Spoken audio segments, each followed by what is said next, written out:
house always wins. Play long enough, you never change the stakes. The house takes you. Unless, when that perfect hand comes along, you bet big, and then you take the house. I've been practicing this a little bit. Did I rush it? Felt like I rushed. That was good. I liked it.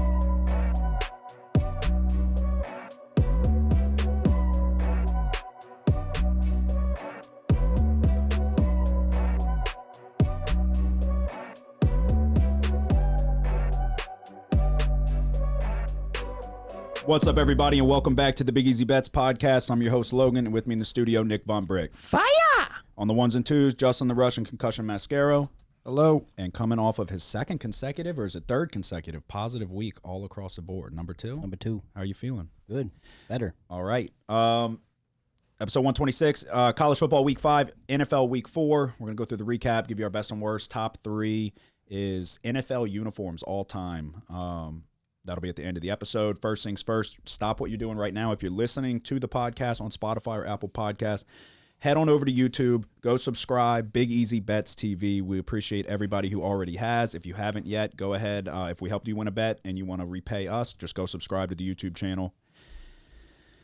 You're still rolling, huh? Yeah. I can't be beaten. No? You got your first NFL loss, though. I know. One thing worth noting, Nick and I are undefeated in college when we are on the same bet, and then we just got our first loss in the NFL last night with the Giants. What do we have the overall? What'd we say? 9. Yeah, we're 4-0 and 2 in college football. 4 wins, 0 losses, 2 pushes. And then in the NFL, we're 4-1. 4-1. So 4-0 and 2 in college, 4-1 in the NFL. If you see Nick and I on a game together, odds are, statistics say it's probably going to hit. That Giants win was the first one? Yeah, Giants loss was, that was the first one. That was unfortunate. I mean, we would have been lucky to get that. Oh, I'm about to sneeze. Bless you. Oh, we would have been lucky to get it. I felt good. Was it Saquon's touchdown that put us up 7 late in the game? Second half, I think. Yeah. But then they come very next drive immediately. It kind of felt a lot like last week's Giants game, but opposite. Yeah. Because the Panthers took a 7-point lead, and then the Giants rallied and then ended up winning. But, yeah, we'll get to that. All right, so real quick with the Saints, I don't want to go into it too much. Off the top, coaching's got to be better. Offensive scheme, in my opinion, is very, very bland. 2nd and 10, we're running the football every time, getting no push on the offensive line. I felt like the offensive line played better. And then Jameis's decision-making as well has got to be improved. Mm-hmm. Alvin Kamara on 3rd and 3, right over the middle. We have to start passing the ball to Alvin Kamara. I don't get it. He's one of the most dynamic running backs in the NFL, out of the backfield, catching the football. It's the ultimate security blanket. It'll make Jameis's job so much easier. So yeah, I don't know why there wasn't a more of an emphasis put on that. Yeah, because there was even something that we talked about when we went on the Wolfpack Broadcast Network. Yep. They were asking me what was I looking to see to start the season, and that was the thing. I'm like, I want to see Alvin Kamara be involved in the passing game, he was with Drew Brees. It's like that last year we tried to turn him into this predominantly running inside the tackles running back. That's not what he is. That's not why he took the league over. Yeah. So I want to see him on an option route with a linebacker on him that has no chance of sticking with him. So I remember Anthony Barr, wheel route down the sideline, no chance of staying with him. It's like, find Kamara, Jameis. Find Kamara. I feel like Dennis Allen and Pete Carmichael. Dennis Allen, I understand he's a defensive guy, but he's a head coach. And then Pete Carmichael, what the fuck are we doing? What are we doing? You don't feel like they deserve any? No, I was critical of the hire. Not the Dennis Allen hire, but just like I expected there to be some struggle to start, especially, and then on offense too. I've been critical of the play calling since the start of the year. Yeah, no, I was optimistic because he's under Sean Payton. That's what I was like. I figured you would be able to continue. But, I mean, I get it. Everybody has their own way of doing things and their own style.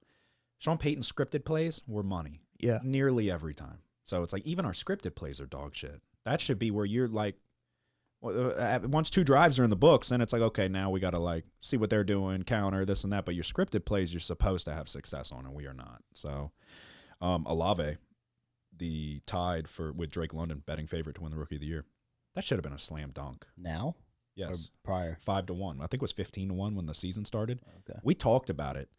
I don't remember if I said, but that should have been a slam dunk. Tied with Drake London now? Currently. As the favorite? Yes. Garrett Wilson's not up there? Garrett Wilson got hurt This week? last week. He played this week. Then he got hurt this week. Oh, wow. Because I thought Yeah, he he had did get another hurt. touchdown this week as Olave well. has the most yards. Really? Yeah, by far, like by 80 yards. Oh, okay. Pickett was the favorite, I think, but he hasn't Yeah, played but yet. yeah, so. no, that should have been a slam dunk. No, one quarterback in the first round. It's like we said, Drake, fucking Olave's the best route runner in the draft by far. Yeah. And you're coming into a system where you're going to get playing time immediately. He's fast. I still think the offense is going to start clicking. I think there's too many weapons to not get it figured out. Jameis has these throws where it's like, damn, you see the arm talent. You're like, that's a fucking good ball. It's just the intermediate stuff where it's like those few plays here and there where he gets happy feet and it's like he panics a little bit. If he would just settle the fuck down, the offensive line's got to play better. I felt like they did play a little better. They're stepping in the right direction. Cesar Ruiz did a much better job picking up stunts and all of that, not getting beat in that department. Andrews Pete getting hurt didn't help. Throckmorton was getting fucking abused. But it was a step in the right direction. It's just it's so weird. It's uncharted territories having such a stale offense. It really is. It's just like very conservative. Like it almost looks like we're up 10 yeah. the whole game. Yeah, There's if no, you go like, to second, urgency. if you go to second down, we're running the football. Yeah. 100%. It's like 2nd and 10, we're running it. We're getting 2 yards, and now it's 3rd and 8, and we're not fucking. Yeah, and it's like in every game so far, we haven't had success until we're behind and have to kind of spread it out and run. And that's when it. Yeah, and if you're down 2 scores, they just got to mix it up better. Because I do agree. Like when we started off the game, we were running the ball well, and I was thinking in my head that's smart. Yeah. Get behind the running game and let's see how it goes. But then it's like. Yeah, you have to. You got to mix it up. Yeah. No, yeah. Let the running attack open up the passing game. But when the door's open, take it. Don't just fucking stick to running. And then also, too, the fumbles, dude. The fumbles are killing us. Very uncharacteristic for Alvin Kamara to fumble. That was just a good play by the defender. No, yeah, ripped it out and then perfect spot for them to scoop and score. It was really unfortunate. Sky is still not falling, but it's not looking good. To the guy that wanted to one of Kiev's guys wanted to take a shot and tweet at me and say, well, on the bright side, the Saints odds just got a lot better. out of respect to Kiev, who we've been in contact with since we started this podcast, I didn't call you a fucking dipshit, but I thought it in my head, and I almost did. So go fuck yourself. Real funny, dude. Real funny. On the bright side, the odds are gonna get better. On the bright side, you can suck my dick. So that's what I was gonna say on Twitter, but I didn't. So I just kept it up here. But yeah. Anyway, best and worst of the week. Saints are on to London against Minnesota this week. All right, I'll go first. People Gates. piss me off, dude. He walked out Shakir Stevenson first. Oh, I didn't even see it. I watched. Saturday. I tuned in for the fight. I'd missed the walkout though. Yeah. Damn. Like that would have been dope. Like Wayne did Floyd Mayweather. 50 Cent used Yep. to do Floyd Mayweather, so that was cool. Yeah. It wasn't the most exciting. I wish Shakur Stevenson would fight somebody like worth a shit. Yeah, it's like that for all the top All of them. guys. Yeah, all of them. It really is so frustrating because I love boxing, but they don't fight anybody. It's like it's just when's he gonna knock him out, Mhm. and he didn't even knock him out. Yeah. I felt like the guy kind of was like he was landing a little bit here and there. Yeah, no, I Shakur- didn't even watch the fight actually. Oh, you okay? I just watched saw the whole the- fight. I watched the whole thing. Well, at least you got Mayweather versus KSI's brother now. Nah, dude. Another one. Mayweather must really be hurting for money. He must really be hurting for money. Yeah, I don't know. They said he made like 20 mil with that one exhibition match in China. Well, This past weekend? No, this was like the last exhibition match he had. no, I think he fought one recently. Yeah, this past Exhibition? weekend. It was a Yeah. Chinese guy. They or said the something. guy hit him like once and then he Oh, knocked that him was the Chinese guy? Oh, Yeah. okay. out. I mean, yeah, if you could just Yeah, he got 20 mil. I mean, maybe he's hurting for money, but it's like still I would do it. No, I can't. Yeah, no, I I can't get it. blame him if get it. but it's like why? Even for 10 million, it's like, bro, you're going to fight somebody that has zero chance to. No, he knocked him out as soon as Right, the guy yeah. actually touched him a little bit, and then he was like, "All right, we're done here," and just fucking put him to Yeah. bed. I just mean for the sport of boxing. It's like, ugh. No, it is. Boring. It is. Well, it's like not like I'm watching that. No, exactly. No doubt. Why the fuck? And it's like I know Gennady Golovkin and Canelo ran it back, but I didn't even tune in for that. I tuned in for the first and second one. We Yeah. drove all the way out to Steve's in Lafayette, like it was an event. And then I think we watched the second one at my dad's. Mm-hmm. Like the first one, that was like an event. We planned the weekend around it. And I love Triple G. So, but now it's just. I remember we were at your house for Mayweather and Canelo that one time. Yeah. Back in high school. It's like there's none of that anymore. It's Wilder and Fury, but now it's. I mean, we'll see if Usyk or whatever fights Deontay Fury, who's coked out of his fucking mind, or Tyson Fury, not Deontay Fury. I don't know. It's just we need another Mike Tyson. You need somebody to captivate, like Tyson Fury's not that. It is. He's incredibly impressive. His skill mixed with his size and all of that, but that's not like Tyson where it's coming in and Yeah, he's it's the just like, come up is like when Tyson was fighting, there were so many good heavyweights. Yeah. No, that was the prime of So it's boxing. like now there's really not. It's like Fury's clearly the best heavyweight. Yeah, I mean with obviously Muhammad And Ali's Tyson era. fought for a long time. But then towards the end of his career, which it was still exciting with Lennox Lewis and Evander Holyfield, it's yeah. like those guys are legendary fighters. It's like none of the guys fighting right now with Fury are considered that anywhere near those guys. Yeah, who's Wilder fighting? He's about to fight. He just accepted a fight with somebody. Was it Anthony Joshua? No, it was who was it? It's not a bad fight. It was one of the guys. I don't know what his name is. Oh, Andy Ruiz. Yeah, that's Yeah, what I thought it was. yeah, the one who beat Anthony Joshua. Yeah. Yeah. So we'll see. He'll probably die. All right. Best thing I saw this week was the ice cream truck in the neighborhood. When's the last time you saw the Whoa. ice cream I truck? was thinking about that the other day. Because we were Dude, talking We about. have one all the time at the apartment Do y'all? complex. Yeah. That was the first time I've seen an ice cream truck in like a decade. Yeah. And like we could hear the sound from down the street. Very nostalgic. Yeah, something about you talking about you love ice cream novelties. I was like something about getting them out of a van with a sweaty guy, a sweaty guy Makes it by different. himself. You're by yourself, so there's that little bit of like, ooh, like yeah. he could fucking abduct me here, It's a or he could just surprise. give me this popsicle. That could be taken either way. Yeah. This ice cream cookie Popsicle? sandwich. Yeah, so I saw that and I was like, that's interesting. I didn't even know that those were still a thing. That's a good one. What was the best thing you saw this week? I had a job interview today. I hope it went good.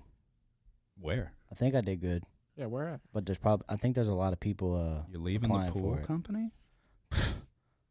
I like the pool company, but Don't I do announce your not like the people. Don't announce your resignation. No, I mean, I'm if you're keeping not my ready for options- them to I'm know. keeping my options open, but I'm hopeful. It was at Boeing, at the Stennis Space Center. Oh, Garrett hooked you up. Well, Paige, but yeah, she hooked Garrett up with a job.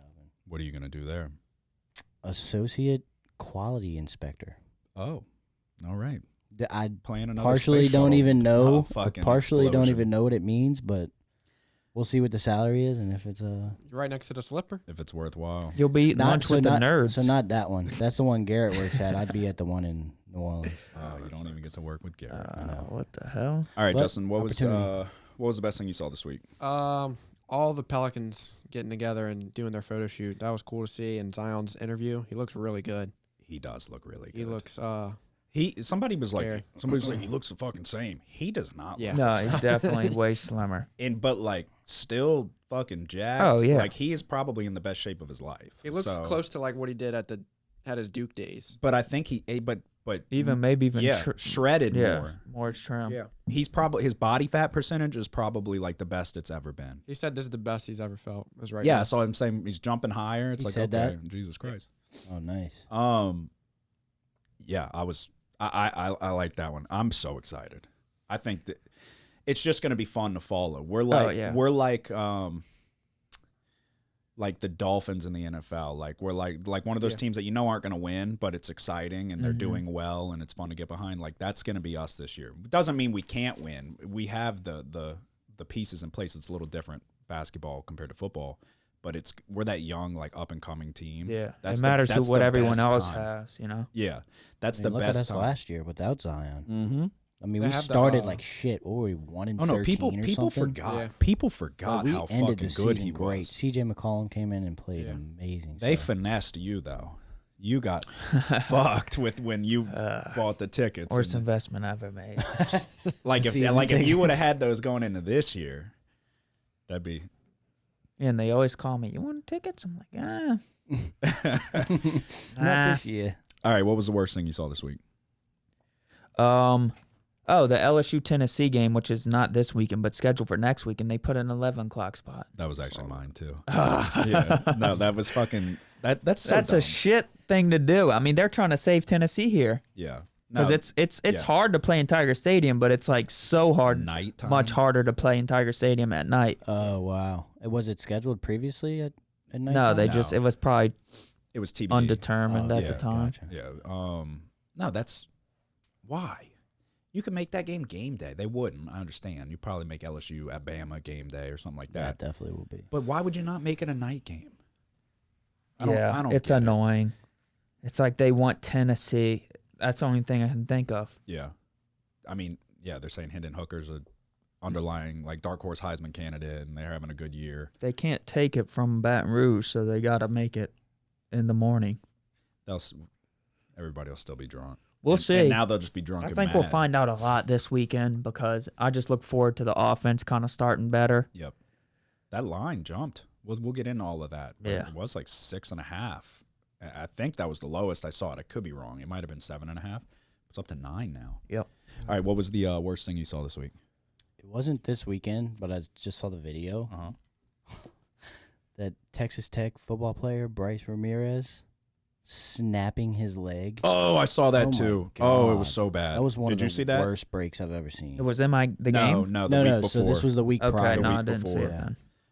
It was Texas Tech and NC State. No, it was bad. It was so bad. It was like terrible. it was like a rubber leg. Like Kevin Ware bad when Mm. he Yeah, but came down on like his- it was moving and you shit. could see the bone. No, yeah, that Oh, was, it was disgusting. really bad. I was literally laying on the couch yesterday, and I just had my hand on my shin bone. I don't know why. Like I was like scratching my leg or something. And then I was like, "That's a thick fucking bone, Yeah. dude." I literally Think about thought that I was like, snapping. "If that thing snapped like a twig, Oh. I might just die." Right. I can't even imagine. I pray to God I never have to experience what that's like. Yeah. But I was like, "Oh my God." Yeah, that was bad. Yeah, I mean, if we're going back 2 weeks, worst thing I saw in the last 2 weeks was Brett Favre stealing all the money from the Oh, poorest here we people go. in the country. Nick's a big Brett Favre guy. I still too. am. Yep. I still am Innocent till proven What do you guilty. mean? You are too. Oh, it's I love bad. Brett Favre, dude. What the fuck has Brett Favre done for us? I mean, local guy, Sure. Mississippi, right down the street. stealing from him.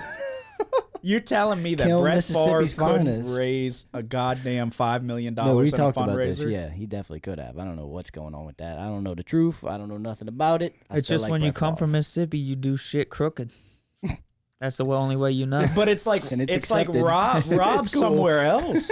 You literally picked the worst spot to take the money from, and it's not. There's $77 million missing. So it's the largest one sum that they're able to put their finger on is the $5 million from Brett Favre.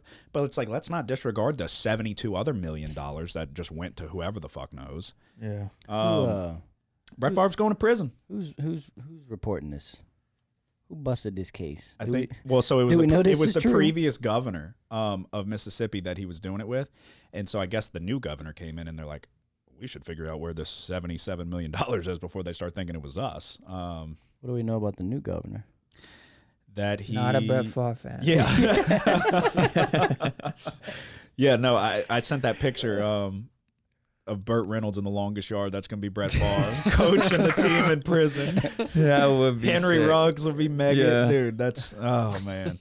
Imagine. If you put, I mean, the ghost of Aaron Hernandez will be on that team. The ghost. Like he's their caretaker. They're playing for caretaker. They're in there in prison. They're playing for Aaron Playing for Hernandez. Aaron. Yeah. And then Aaron Hernandez's boyfriend is the cheerleader of the team. All right, Justin, what was the worst thing you saw this week?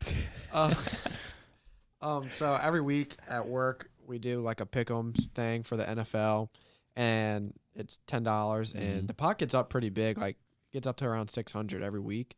Jesus. And this past week, I was in the tiebreaker, and I had the Giants, and the other guy had the Cowboys. So, Oh, so last night. yeah, Okay. Well, that's unfortunate. For all 600. I wish you would have told us that you picked the Giants before me and Nick before Nick made it his lock. No, that sucks. I mean, if you can put in $10 and potentially win 600 on a weekly basis, yeah. That's crazy. I'll take it. I'll take those odds. It's a good idea. So, what else? We got anything else before we dive into a recap? No. I mean, do you feel like you're going to carry this over into? Yeah. Yeah, that doesn't sound confident. I should keep it up. Okay. All right. Right from the top, Coastal Carolina for me. You added it, right? Yeah. So I had a -2.5. Nick added it. It dropped a half point. He had it -2. But Coastal far and away, 41-24. This one felt good. Like the ball has not been bouncing my way this year. This one went pretty much according to plan. So that one felt good. I needed that reassurance. Grayson McCall looked damn good. Takes care of the football. You don't really have to worry about anything in the turnover department, although I know he had one pick. Actually, no, I take that back. Grayson McCall got hurt towards the end. Up until that point, it was a done deal. Then the backup comes in and throws that fucking God bless pick 6. You take that off the board, and it's a damn blowout. But they were 9 of 15 on third down. They ran it for 272 yards. They held Georgia State like I was expecting them to do. They held Georgia State to 2.4 yards a carry for 78 yards rushing. -2.5 was stealing. They win 41-24. Air Force first half -13. I guess I have to give you a slight credit there. I was looking at the full game spread. You said, why not just do the first half? It made more sense.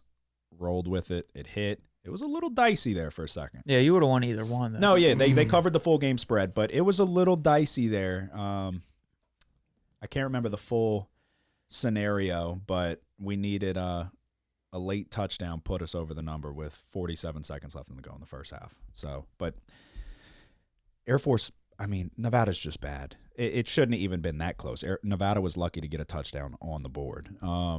Wisconsin, Ohio State under 56. I do this every fucking year with Wisconsin and Ohio State. And you were in the back of my head, and you're like, I think Wisconsin's good this year. And I thought Wisconsin was good 2 years ago. And it's like I've been on paper, you're like, great defense, good run game. They should be able to stay inside on these big spreads. I learned my lesson there because they lost by a fucking billion. But I tried to go with the under 56. I was like, the defense, they can blah, blah, blah. They can't. They can't do it. So I don't even know what the final score was. 55. It was a blowout. To 7 or something. No, they scored more than 7, I think. Maybe. Yeah, it was 52-21. Okay. Because that's why I was like, if I was expecting Wisconsin to score 7, like 10 or less. So I was like, just hold. Yeah, you weren't expecting it. Do what? You weren't expecting Ohio State to be able to score as much. I was hoping they would get held to 40. Yeah, but to go over 50. Yeah, I mean, Wisconsin, it was like, okay. I mean, immediately it was like, nope, no chance. You just got to hope that and they didn't pull Stroud. So you got to hope they fucking pull the quarterback. Yeah. They didn't. Oklahoma -13 was a bad bet. Oklahoma -13, they lose outright to Kansas State, a Kansas State team that lost to Tulane the week before. This is where shit sometimes doesn't make sense. Kansas State got them again. They get Oklahoma all the time, it seems. New quarterback, new regime on both sides. Thought it would be a different story. Everything I said about Oklahoma being more disciplined, doing the technical things, good technique, tackling, throw it out the window. Throw it out the window. They couldn't stop Adrian Martinez for a goddamn second. So that was brutal. Duke +9. What a bet. What a bet. Saw it the whole way. +9. Went down to 7.5. Kansas very realistically could have covered this spread. The back door was open, though. So if Duke could tackle, it probably wouldn't have even been in question. But Duke +9, we get a win there. Needed it. Started off great. Started this week off 3-0. 4-0. 4-0, actually. And then rallied off 3 straight losses. Purdue, my lock of the week, -19.5. I gave this bet out to you on Tuesday. By the time the podcast came out, it was Tuesday night, Wednesday morning. Aiden O'Connell was not on the injury report. He was expected to play. We watched him the week prior against Syracuse. Looked fine. No injuries there. Great. Aiden O'Connell didn't play in this game. The backup did not do well. The backup sucks. They were up 8. Driving on the other side of the 50. About to go up 2 scores. Stares down a horrible interception. Purdue, I want to say, nearly lost this game outright. Like 1-2. I think yeah. So this is what I'm saying when the ball is not bouncing my way this year. I don't think I've had a single, actually I know I haven't had a single week where I haven't had a quarterback issue along the way. So there's been probably 8 games now where the starting quarterback either gets hurt or was a late scratch that I didn't see coming. It's a bad pick. I'll take it. A little bit of an asterisk by it. It was unfortunate. But if I'm being completely honest, full transparency, their defense played like dog shit. Even if Aiden O'Connell plays, I would like to think that they can cover the number. Up 8, they're not throwing that pick there. Offense is going to move much easier than it was, but the defense didn't play well enough to win by 3 scores. It was pretty frustrating. I late add Florida UT over 62.5. If you don't know by now, we add Saturday morning picks. Typically, we add 1. You added 3 this week because you couldn't make up your mind, and you hit all 3. I added 1, and we hit the over pretty easily, I would say. I think it was like 10 minutes left in the fourth quarter. So Not in the first half, though. what? It was slow in the first half. Yeah, though. started out slow, but you knew, you had a feeling. It's like these offenses, especially with Tennessee, they move so fast. And then I felt like there was so much talk about Anthony Richardson not being able to throw the ball, and oh my God, doesn't have a passing touchdown. Yeah, that's kind of how I was feeling. I was like, too. this is going to be the game. This is the defense. Tennessee's defense that's the weakness of their team, their secondary. I was like, okay, this will be more of a shootout. And they had a chance to nearly win the damn game. But 4-3 for me. I felt equally as down at the end of this Saturday as I did the week prior when, I don't remember what I was, 2-5, something like that. It might not have been that bad. 3-5, I think, is what it was. We're moving in the right direction. That was what I had to remind myself. The ball is not bouncing our way, and we're still moving in the right direction. The ball is about to start bouncing our way starting this week. So 4-3 for me. I did not hit the lock of the week. That brings me to 17, 19-2, 2-2-1 in my locks of the week. You started off very early with your streak ending, and then that was about as bad as it got for you.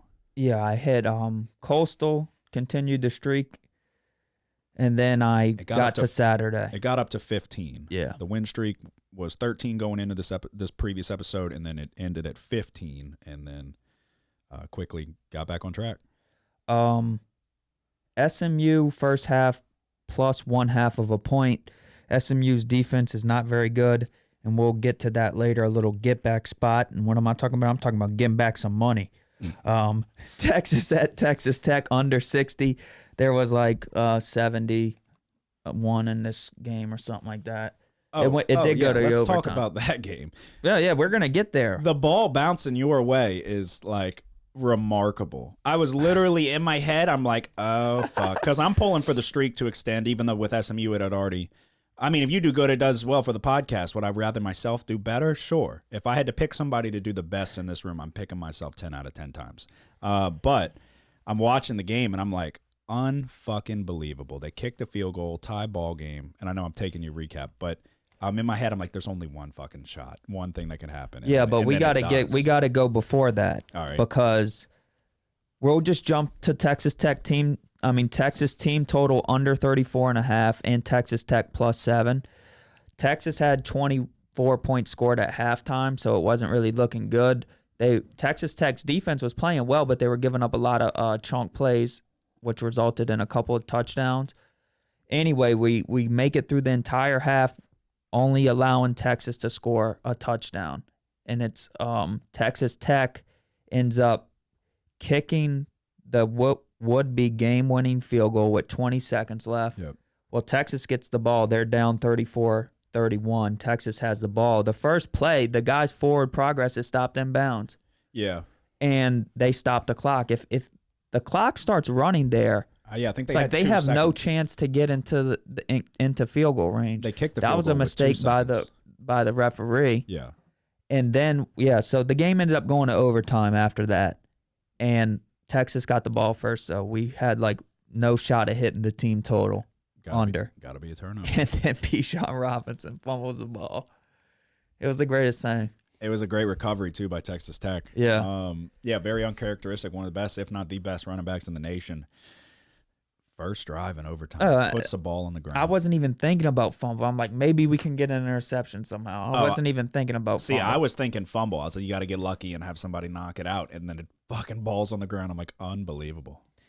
Yeah, and then at that point, because I thought I was about to I potentially killed in both of my bets, Texas Tech +7 and the team total for Texas Your under. week could have been drastically different. Oh, yeah. Yeah.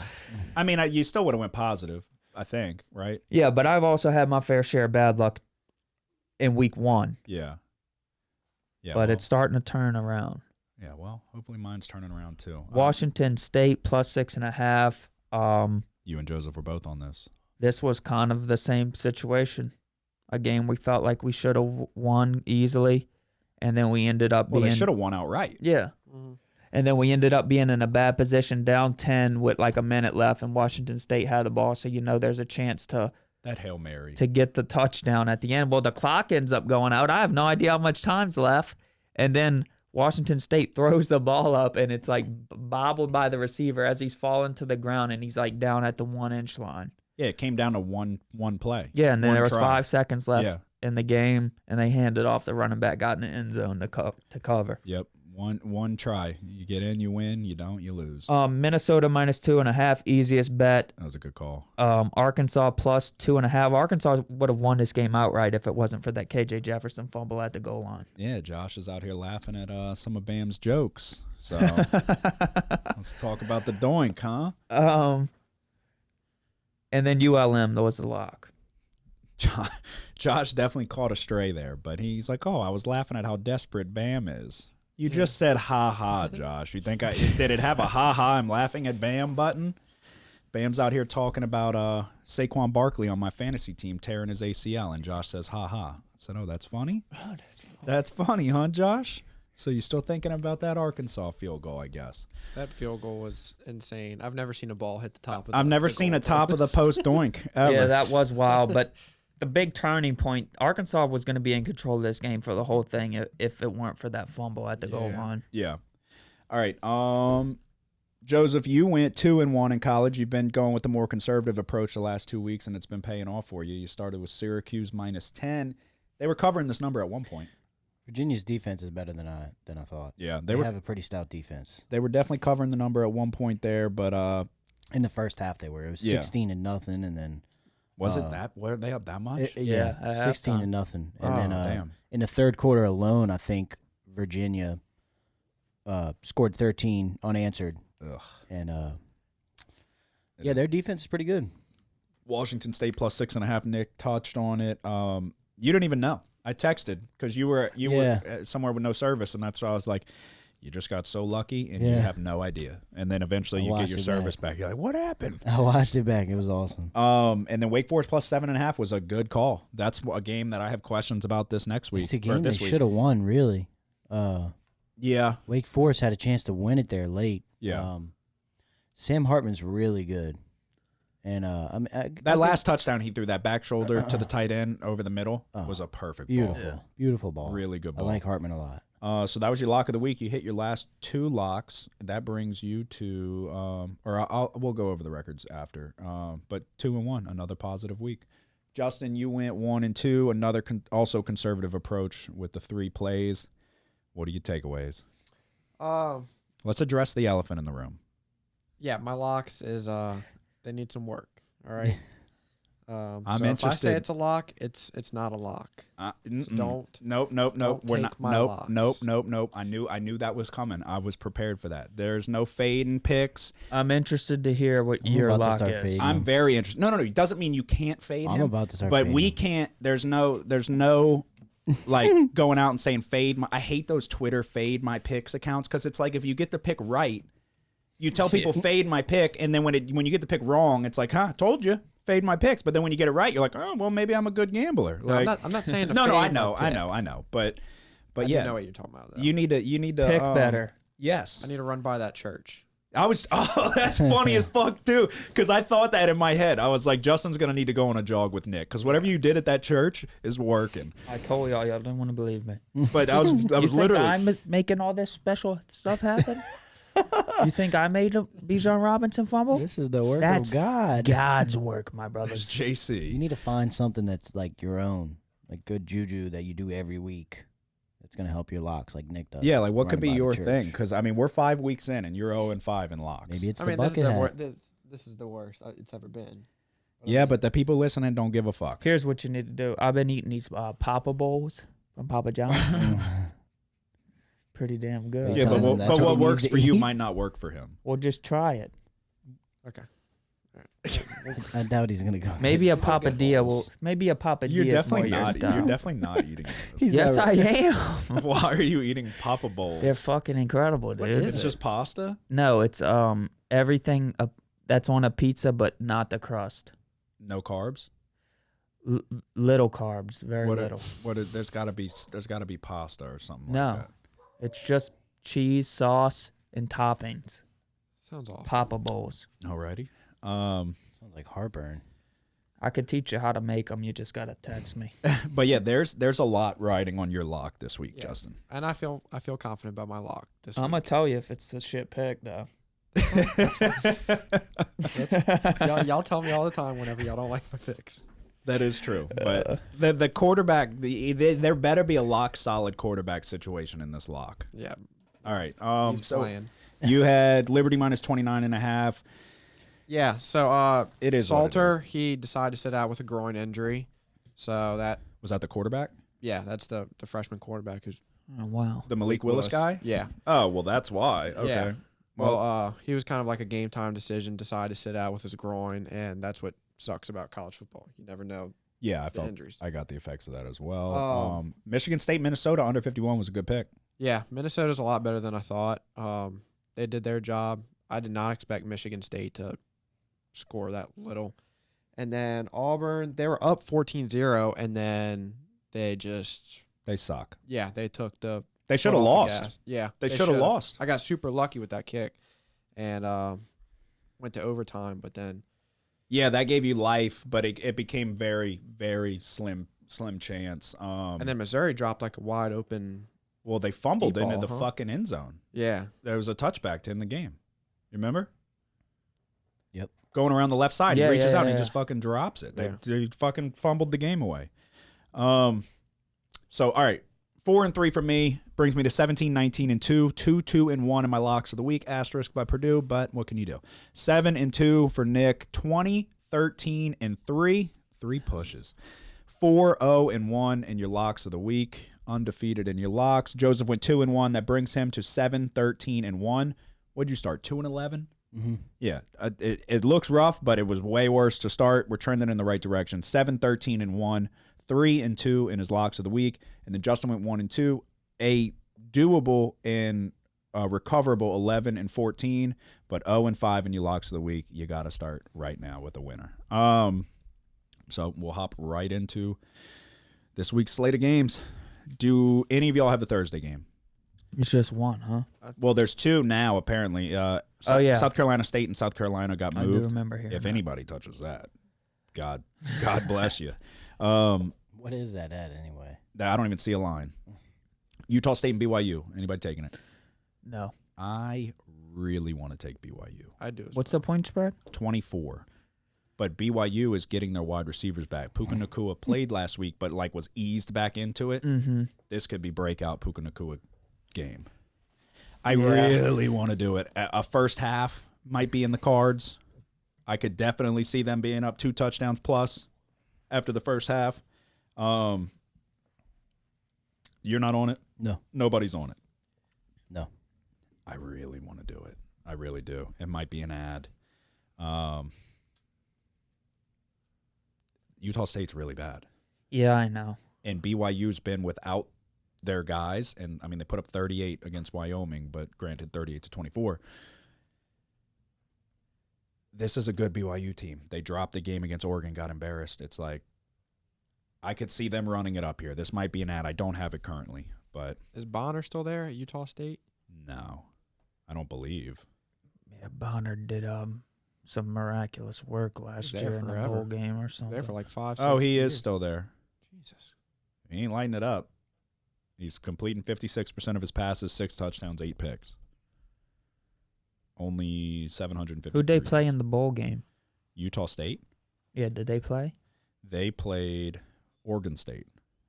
Weren't they good and last they year? won 24-13. Utah State? They weren't bad, I guess. They were in a bowl game. Well, no, that's not a bowl. Is that a bowl game? What date? December 18th. Yes. Jimmy Kimmel LA Bowl. Yeah, they won 24-13, but I don't know if Bonner played well. I remember. Mm-mm. You don't remember. Bonner was 6 of 10 with an interception. This other guy stepped in. Legas, 11 of 21, 71 yards, 2 touchdowns, 1 pick. I don't know. I remember there was this one game. I remember Bonner because he played for who'd he play for? Arizona State? No. I don't think that's it. Arkansas State? They had Jaden Daniels. Yeah, he for a played while. for Arkansas State before Blackman got over Yeah. there. Yeah, no, he did not light it up. Well, he's got 8 picks this year. Had so. to be against. Well, that's what I said. It had to be against San Diego State the week before. Yeah, 29 of 42, 318 yards, 4 touchdowns, 1 pick. Yeah, that was the Mountain West Championship. Had to be, yeah. All right, so nobody's on a Thursday game. It could be an ad for me. Friday. You got to have Friday games. I'm on a Friday game, but it's my lock. I have a Friday game that I love, but it's not my lock. Okay. I have No. a Friday game. You do? Yeah. What is it? You want me to just give it? No, not the pick. What's the game? Oh, San Diego State and Boise. Oh, God. More power to you. You're not on a Friday game? All right. I feel very good about this one. I like this one a lot. I nearly made it my lock. If we're on opposite sides, we'll figure it out. All right, Tulane and Houston. Houston is at home, a Houston team that came in with high expectations, like one of the best group of 5 schools in the country. A triple overtime win against a pretty good UTSA team to start the season, followed by a double overtime loss against, would we call Texas Tech underrated? Would you give them the underrated tag? Scrappy? They're like inconsistent. Yeah.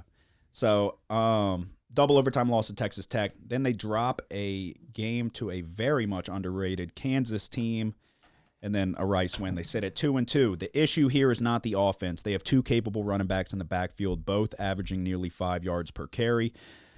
Quarterback Clayton Tune, senior, been there for quite a while. Is completing 65% of his passes for nearly 1,000 yards, 7 touchdowns, 3 picks. A key issue this season for Houston has been the offensive line. Tune has been sacked 11 times already. That's up there, top in the nation. Not number 1, but it's up there. Tulane, though, on the flip side, is 115th in the nation in sacks. They've only sacked the quarterback 4 times. So a weakness of Houston is not a strength on the flip side of the ball for Tulane. 115th in the nation's bottom of the barrel. Another key issue, this might be the most important issue, and it really worries me. This is one of the main things that would sway me from taking this pick, but I'm going to go against my better judgment, at least in this category. Houston is the most penalized team in the nation, far and away. It's the reason why they're sitting at 2-2. It literally dead last. They get penalized. They've gotten double-digit penalties every single game. I'm going to take the gamble that they can clean it up here. I think they outmatch Tulane at multiple different areas on the field. Houston also has the kicking advantage. Houston's kicker is 8 of 9 on the year. Tulane kicker 1 of 3. They've only attempted 3 field goals, and they've missed on, 30 yards plus. Outside of 30, this guy's not going to make shit. Houston has the guys to dominate in the trenches. They're 19th in the nation with 12 sacks. They're going to get after Pratt. That's what I'm saying. Trenches, I feel like they just far and away. They're better than Tulane. Tank Dell, wide receiver for Houston, got a little banged up last week. Supposed to be fine. Everything I see says that he's going to be fine. So he is a guy. He's going to take the top off the defense. He's really fucking fast. Tulane won't have an answer for him. I'm taking Houston -2.5.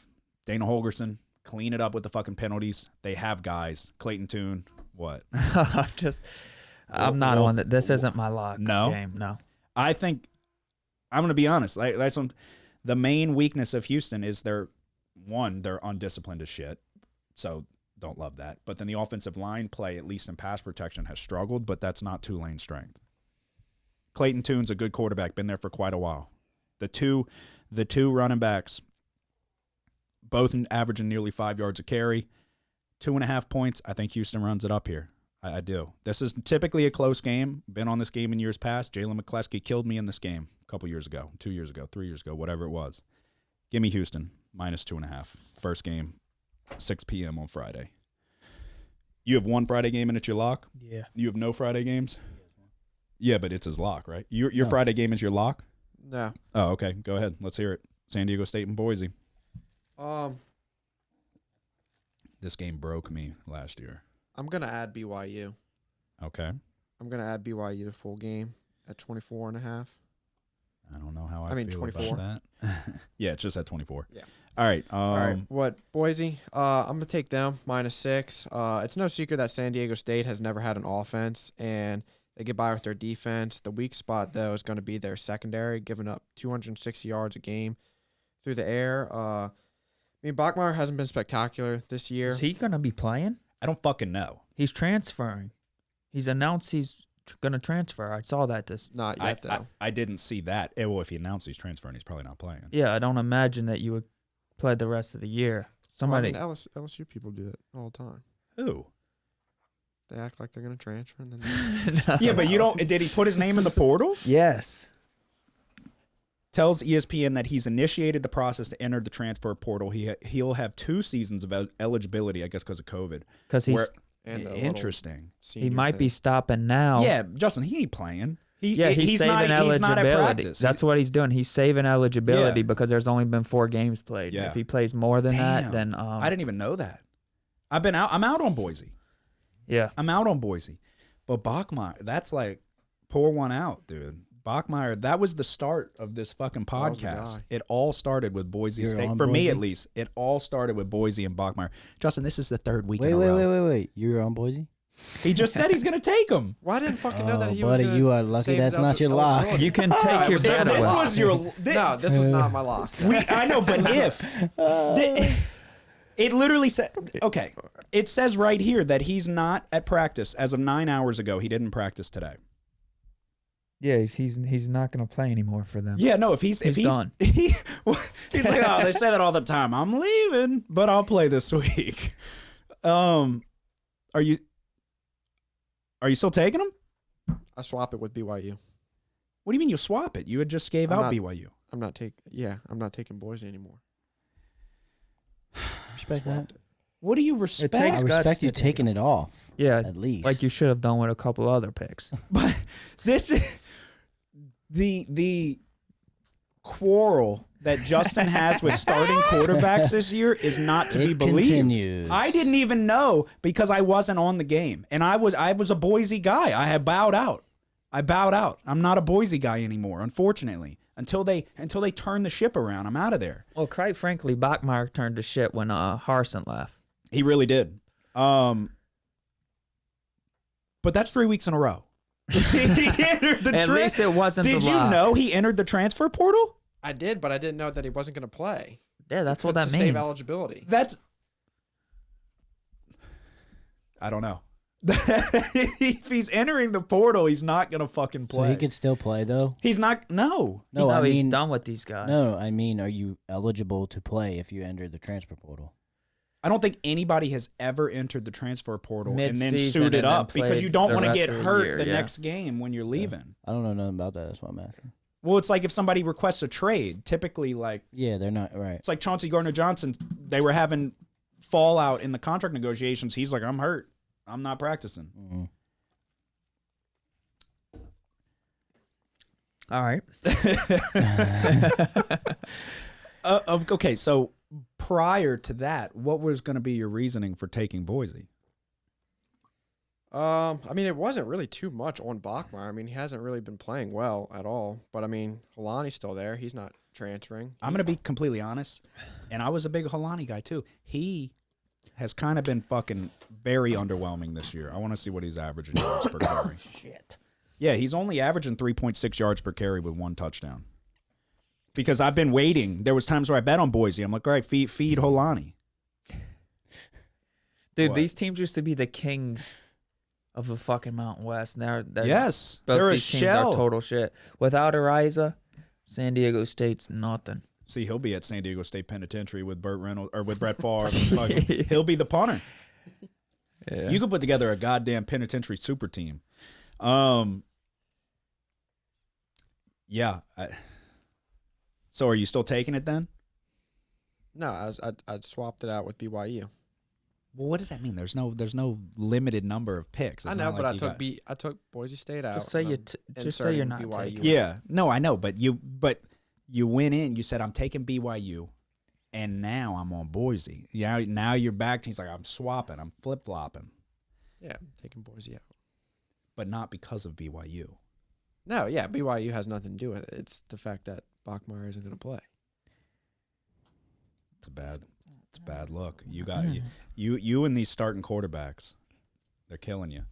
All right, I have another one that I really like. I'm surprised you're not on Friday. Oh, you do. Okay. I feel like we've been thinking alike this year, so I'm very interested to see if you're on one of these. All right, UCLA versus Washington. Washington is 3.5-point favorites. I see it came down to 3, it looks like, but I checked just recently, and it was 3.5. On paper, these are two evenly matched teams. I can't read my own fucking handwriting. Both undefeated with mobile quarterbacks. Balanced offenses, literally, like, it's almost identical across the board. Both averaging 500 yards of offense, both giving up 300 yards on defense. UCLA is 50% converting third down. Washington is 52%, both top 20 in the nation. Both literally tied at 79th in penalties. I was just like picking up stats, trying to find one that they weren't identical in. Both have been penalized 27 times this year. For those reasons, I'm going to take UCLA as a home dog here, getting points. Zach Charbonnet is one of the top running backs in the country. We saw what he did at LSU. He's been a guy. I think he came from Michigan, and he was good at Michigan. They just have such a stacked running back room. He's been with UCLA for a couple years now. He's averaging 7 yards per carry nearly. Dorian Thompson-Robinson, we know him well, playing under center again. Dual threat guy. The thing here is Penix Jr.'s lighting it up for Washington, and he lit it up with Indiana that COVID-shortened year, and then came back and was like, what the fuck happened? But that year where he was lighting it up, he was making shit happen with his legs. He was a dual threat guy. Not anymore. He's not running the football. He's very much in the pocket. He might be extending plays, but he's not scrambling. He's basically their entire offense, though. If they don't have a running game like UCLA does. They don't have a Zach Charbonnet that they can lean on. I'm going to take the Bruins getting points at home. 3.5 is too many. I was like, this should be closer to a pick 'em for me, I thought. So I'm taking the Bruins plus 3.5. Is this, I won't even ask. Don't I like ask that me to pick. show. I was looking at that. I like that home dog. Yeah, DTR's got a lot of experience. yeah, he's exactly. And you fucking take him for what he's worth. He can fuck you, but he's also one of those guys who's like, he can make some fucking plays too. If he can just, I haven't seen him too much this year, but I know him well from years past. If he's taking the step in the right direction, like I'm hoping. But the main thing is Zach Charbonnet's running the fuck out of the ball. Mm-hmm. They've got a good offensive line. They got a good running game. 3.5 at home, even though UCLA doesn't have much of a home advantage. They are expecting so a lot. terrible. They are expecting a lot of people, though. I was looking into it. But it holds 80,000. I don't think No, they'll fill it up. No, certainly not. But I think this is going to be their biggest showing of the season so far. So, but yeah, no, you're not betting on UCLA for their home field advantage. It's not like BYU. It's like none of the LA teams though. It's like because the weather's too nice. There's too much other shit to do. There's all kinds of shit to do. They don't give a fuck out there. Well, nobody cares about football in LA. California. That's what I'm saying. Because you could just go to the beach all day. You could go. There's comedy shows. There's so much shit to do. The best comedians are performing every single night. I got another theory, but I'm just gonna keep it to myself. Probably for the best. But yeah, so give me the Bruins plus 3.5. I think this is going to be a close one. Field goal game. Should be a pick 'em in my opinion. Nobody else on Friday, correct? No. Oh, let me give one. on Saturday? Yeah. Okay, go ahead. Number 4, Michigan, minus 10.5 at Iowa. Michigan ranks top 20 in total offense, 489 yards per game, and 8th in total defense, 244 yards per game, while Iowa ranks 6th in total defense. They rank dead last in total offense, 131st, averaging only 232.5 yards per game. I don't think Iowa's going to score a touchdown in this one. I wouldn't be surprised if Michigan has success running the ball against the Hawkeyes. So give me Michigan minus 10.5. Yes. I am on it as well. This should be 14 to 17 points minimum, in my opinion. I feel like they're buying into the Michigan hasn't played anybody. It's been a cakewalk for them, like scenario, I guess. This fucking Michigan team can run the fuck out of the ball. Yeah, no, Corum they're good. is a stud. They have a great offensive line, exactly what they had last year. Same thing you said. Iowa can't put points on the board. Their defense is damn good, though. Even if, the defense is good, sure, but they are going to wear this defense at down. home. The crowd's going to show up for a top 5 I don't matchup. give a fuck. Wave to the kids. Wave to the kids defense while is you're down serious. 24 points. I don't care. Here, let me see something. Honestly, dude, I'm going to say Iowa scores 0 here. That wouldn't surprise me. I think Their this is offense one of those terrible. games where people are going to take Iowa. If I had to guess, the public will probably be a little bit more on Michigan. I haven't looked at it. But people are going to take Iowa because of Michigan played Hawaii and UConn and blah, blah, blah. They haven't played anybody. right. But it's like they were in the college football playoff last year. Right. They have a lot of their guys back on offense. I really think so. What I have written down, the numbers are clearly inflated for Michigan, but one thing is for certain is that they can run the football on anyone in the country. I think they have. This is a big deal. I think they have more speed on the outside than people want to give them credit for, though. It's not like they don't have guys that can get the ball and make something happen in open space. Petrus is bad, real bad, is what I have written down. Yeah. The money current. Okay, so I did look at it. Apparently, I lied because I wrote down at the time the money was all over Iowa. I wrote, I love that. Give me Michigan minus 10.5. They haven't played anyone. I literally have. They have not played anyone yet, and Iowa isn't anyone. So they still are not going to play anyone. I understand their defense. Blah blah blah. They play a lot of shitty offenses. It helps their defense look better, and their numbers on defense are also inflated. I mean, let's see. I know they had a tough fucking game with Iowa State. I think it depends on but Michigan's Nevada, O-line. Rutgers is not good on offense at all. Nevada is horrendous on offense. They played South Dakota State in a 7-3 game. Yep.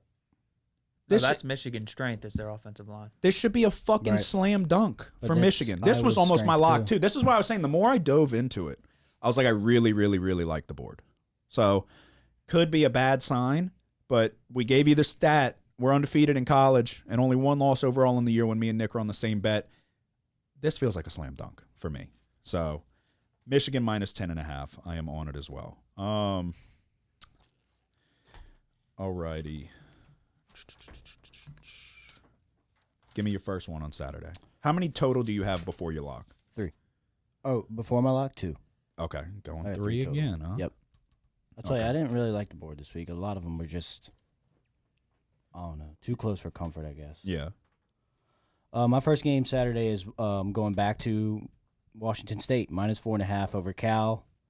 I think it's sort of the same concept last week against Oregon, but where Cal's success come is I think more on the ground. You saw it last week with Jaden Ott and had, one of the best rushing games this season, 274 yards on the ground. But I think the front seven holds stout again for Washington State. Now, where their weakness is in the secondary, but that front seven is damn good. You saw it in the red zone all game last week, and I think Cam Ward proved he can move the ball. I just don't think 4.5 is enough. I think they cover this. Yeah, he's good. He is very Did good. you bet it yet? My honest opinion, what? Why? You already bet? No, why? Because I saw like 4 is the line, and even 3.5 on FanDuel. You got it. Yeah, you and these damn wrong FanDuel numbers. said 4.5. You're on Washington State, Yeah. and they're the underdogs. No, they're favored minus 4.5. So sounds like you're taking 3.5. Sounds like I'm taking 3.5. If I knew that. So Give me Washington State minus 3.5. Or did you say 3? no, 3.5. Yeah. It sounded like 3.5 is available. Okay. 3.5 over Cal. For me personally, the line kind of smells. I think this is always a kind of a tight knit matchup. It does, but Cal's. This is one of those damn games though, like that. I don't know. It smells. Yeah, I wouldn't be. Cal's not a team. I don't know how to explain it, but it's like this game could get away from them. So I think Washington State is a legit football team. I think they're well rounded. I mean, on the both quarterback- But you got to be concerned with what happened at the end of the game against Oregon. Well, they And had also a lot of holes in their secondary. Oregon was moving the ball down the field pretty easily throughout the whole Most of game, that but game, their yeah. red zone but- defense is serious. Yes, but I feel like it was a little bit of you're fortunate with some of those red zone stops. The pick six that very easily could have went the other way. I thought it's a mix of like, okay, they are very good in the red zone, but how much of it was the ball not bouncing your way, but getting a couple lucky breaks? Some of them, yeah. yeah, that But that's pick part of six the was game. fortunate, but It was a just bad the throw, whole though. time, it's like I never felt worried when Oregon was in the red zone. Right. Yeah. Same here. No, and I It's like, had I was the like, game oh, on, good. 'cause- Yeah, we They were got a watching it big together. play, but even when you left, but they tackled them inside the 10. yeah, That's it. This Field drive's goal. gonna stall Yeah. here. Their front seven is legit. Like Yeah. they got some guys that get after the quarterback, and I think that they can hold up against Ott running the ball this week. That's why I'm taking them. okay, yeah, I'll be interested to see it. I'm gonna stay away. I don't know enough about. I did watch that entire game because we had it on because he was over, and then when you left, all I had was Tennessee, Florida, so I had that one on the bottom TV, and I kept an eye on it. It was they really were coming up huge in the red zone. It's just like I wasn't paying as close attention to it as y'all were probably. So it's like, are they that good in the red zone? Are they going to be able to hold like that consistently? Yeah, I Or- think that's a trait of theirs is the red zone defense. Okay. But because, like he said, it's their secondary that struggles. So it's like once you take that, You can't get beat over the top. yeah, beating them over the top. Once you take that away, then it's like their defense is strong. If that front seven's not getting after, look at it with Bo Nix. They weren't the plays that they didn't get after Bo Nix. He had everything wide open in front of him. Their secondary cannot hold up. Yeah, that's a very very popular thing in college football, and it drives me nuts, dude. Yeah. Justin, how many total do you have left before your lock? 3. 3. What about you? Right now I have 2 more, but I have 1. I'm looking to give one more out. Okay. To add one, you mean? Do you see? What are your thoughts on Georgia, Missouri? I'm not on it currently, but I'm considering a I'm on Missouri team total under. I like that. But I'm also I want to know what it is because last I saw it looked like it was 54.5 over under, so they were expecting like a 41-13 game. What time's the game? 6:30. Let me see if I can find one. I'm conflicted on a couple of these. What are you conflicted with on that one? The total? Oh, I wasn't talking about that, but that one has come down to 28 for Georgia. I don't know. Yeah, I'm not able to find any team totals No. right now. Okay, that might be an ad for me. If it's 14, which I doubt it will be, I'd like to see if the total moved Oh, the at team all. total. Okay. Yeah, team total for Missouri, meaning I don't think they scored 2 touchdowns. Mm-hmm. 54.5 is still what it's sitting at. So if my calculations are correct, 41-13 is around what they're estimating the score to be, give or take. Yeah. Because that would 41, yeah. that would come out to 54. So you call it 41-14, potentially. If it's 14 for Missouri, I'll probably add the team total under there because they had some points put up on them last week, which they're probably not happy about. So, and it was like it was like lapses too, like short swing routes that they just missed a tackle on, which is not common. So I'll come back to that. It may be an ad. Again, if you're not following us on Twitter, follow us on Twitter. If you're not following us on Instagram, definitely follow us there. We consistently have Saturday morning ads. Typically, it's a one-play ad, but like Nick said, or you told me, you couldn't make up your mind. You added 3, you hit all 3. So good return on investment. What? No. Why? Oh, God. You said you peed before. I drank a lot of that damn water. All right. Yeah, the main thing is I'm trying to like not make the videos too long, but I also want to give out enough information about the bet, if that makes sense. But it's hard to do that with more than one. Mm-hmm. Okay, so all right, my next one, or actually, I'll let you go. Give me your next one. Oh wait, hold on. I muted the wrong damn mic. Go ahead. Good. Yep. Okay. I'm going to Iowa State and Kansas. I think clock strikes midnight here for Kansas this week. I mean, I will give them credit. They're a lot better than everybody expected. I think their win total was like 1.5 at the beginning of the No, year. it was 2.5. 2.5. They hit it. They hit it. That's what I said last week. They hit it as early as they could. They hit it in 3 weeks. Yeah, and I mean, I'm not getting carried away here with them. Jalen Daniels is playing really well so far this year, but those Iowa teams, I mean, they live for a good defense, and that's just what they've got again this year. They're only allowing 75 rushing yards and 190 passing yards a game, and only allowing a 20. Oh wait, fuck. They're only allowing 27% third down conversion rate. Uh-huh. That fucked me up. I really like Hunter Decker at quarterback too here. He's really accurate and he's mobile with the ball, and I mean that's just a recipe for disaster against college football teams. And yeah, I'm gonna take the Cyclones -3. Well, for better or for worse, I'm on this game as well. And I'm on the same side. I'm on Iowa State. I actually literally wrote the same thing, and I don't love it because we gotta see more out of Justin this year. This was a potential lock for me too. I like a lot of these games this week. I have the same thing. Kansas is the Cinderella team this season, and it's understandable why. Jalen Daniels is a damn good player. Under center, let me unmute Joseph. He does it all just like Boobie Miles does. But I think, like Justin said, the clock strikes midnight for the Jayhawks. This is by far the most formidable defense they have faced. Kansas's defense, on the other hand, is a little susceptible in the back end. Like Justin said, I agree with a lot of what he said. I think Hunter Deckers is going to be able to exploit the secondary of Kansas. Iowa State will neutralize the Kansas rushing attack, and then it will take a Heisman Trophy effort, a Heisman caliber effort from Daniels to keep them in the game. I just don't think that they're capable of it. Actually, what I wrote is he is capable of it. I don't see it happening. He's very good. He looked damn good against Duke. Obviously, Duke covered. Great pick by me. One of the best picks of the week.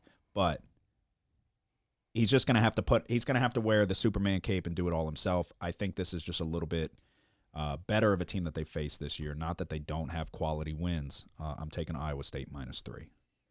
Are you on this one? No. What side would you lean? I haven't seen Iowa State. Where's the game at? It's in Kansas. This is definitely a game I'm going to be watching. Iowa State lost that 10-7 game with Iowa. Held them to 10. But ain't saying much. Or did they win? I think they won that game. They might have won. Yeah. Even better. And then last week, they probably touched on it. I didn't hear it, but with Baylor. And then they're coming off of a hard-fought game with Baylor. I think that I really think Kansas is going to struggle to put up some points in this one. I think Iowa State's they're going to run into the best defense they've played so far this year, and I think they're going to struggle a little bit. You're going to see Jalen Daniels is going to look human. So we'll take the Cyclones, as is Justin. How many more do you have again? I have 2 more. And then your lock? Yeah. Okay, I have 1 more. But I'm also looking to add one, so. Okay. And you have how many more, Joseph? 1 more and then my lock. But you kind of touched on it already, so. On what? Your 1 more? Yeah, you it's pretty Georgia. much covered it, yeah. It's Georgia. What are you taking? Georgia, -28. Okay. You pretty much covered it. They gave up a rare, unprecedented 22. You don't see that from Georgia. They have especially a combined. to goddamn, what was it, Toledo? Kent State. Yeah. They have a combined before that game 10 total points given up. So, I mean that was rare, and I think they'll hear it from the coaches in the locker room this week because this is a national championship football team. So they're not going to let that happen 100%. again. So I like the Missouri. I think total under. I think they just know. I think the coach is probably scared to tell them anything. Because they're that good. Just because they're scary. Yeah. Because they'll fuck that coach in his ass.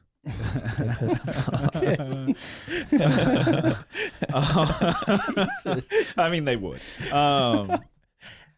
Okay. I stayed away from the spread because I had a feeling that's the way it would be.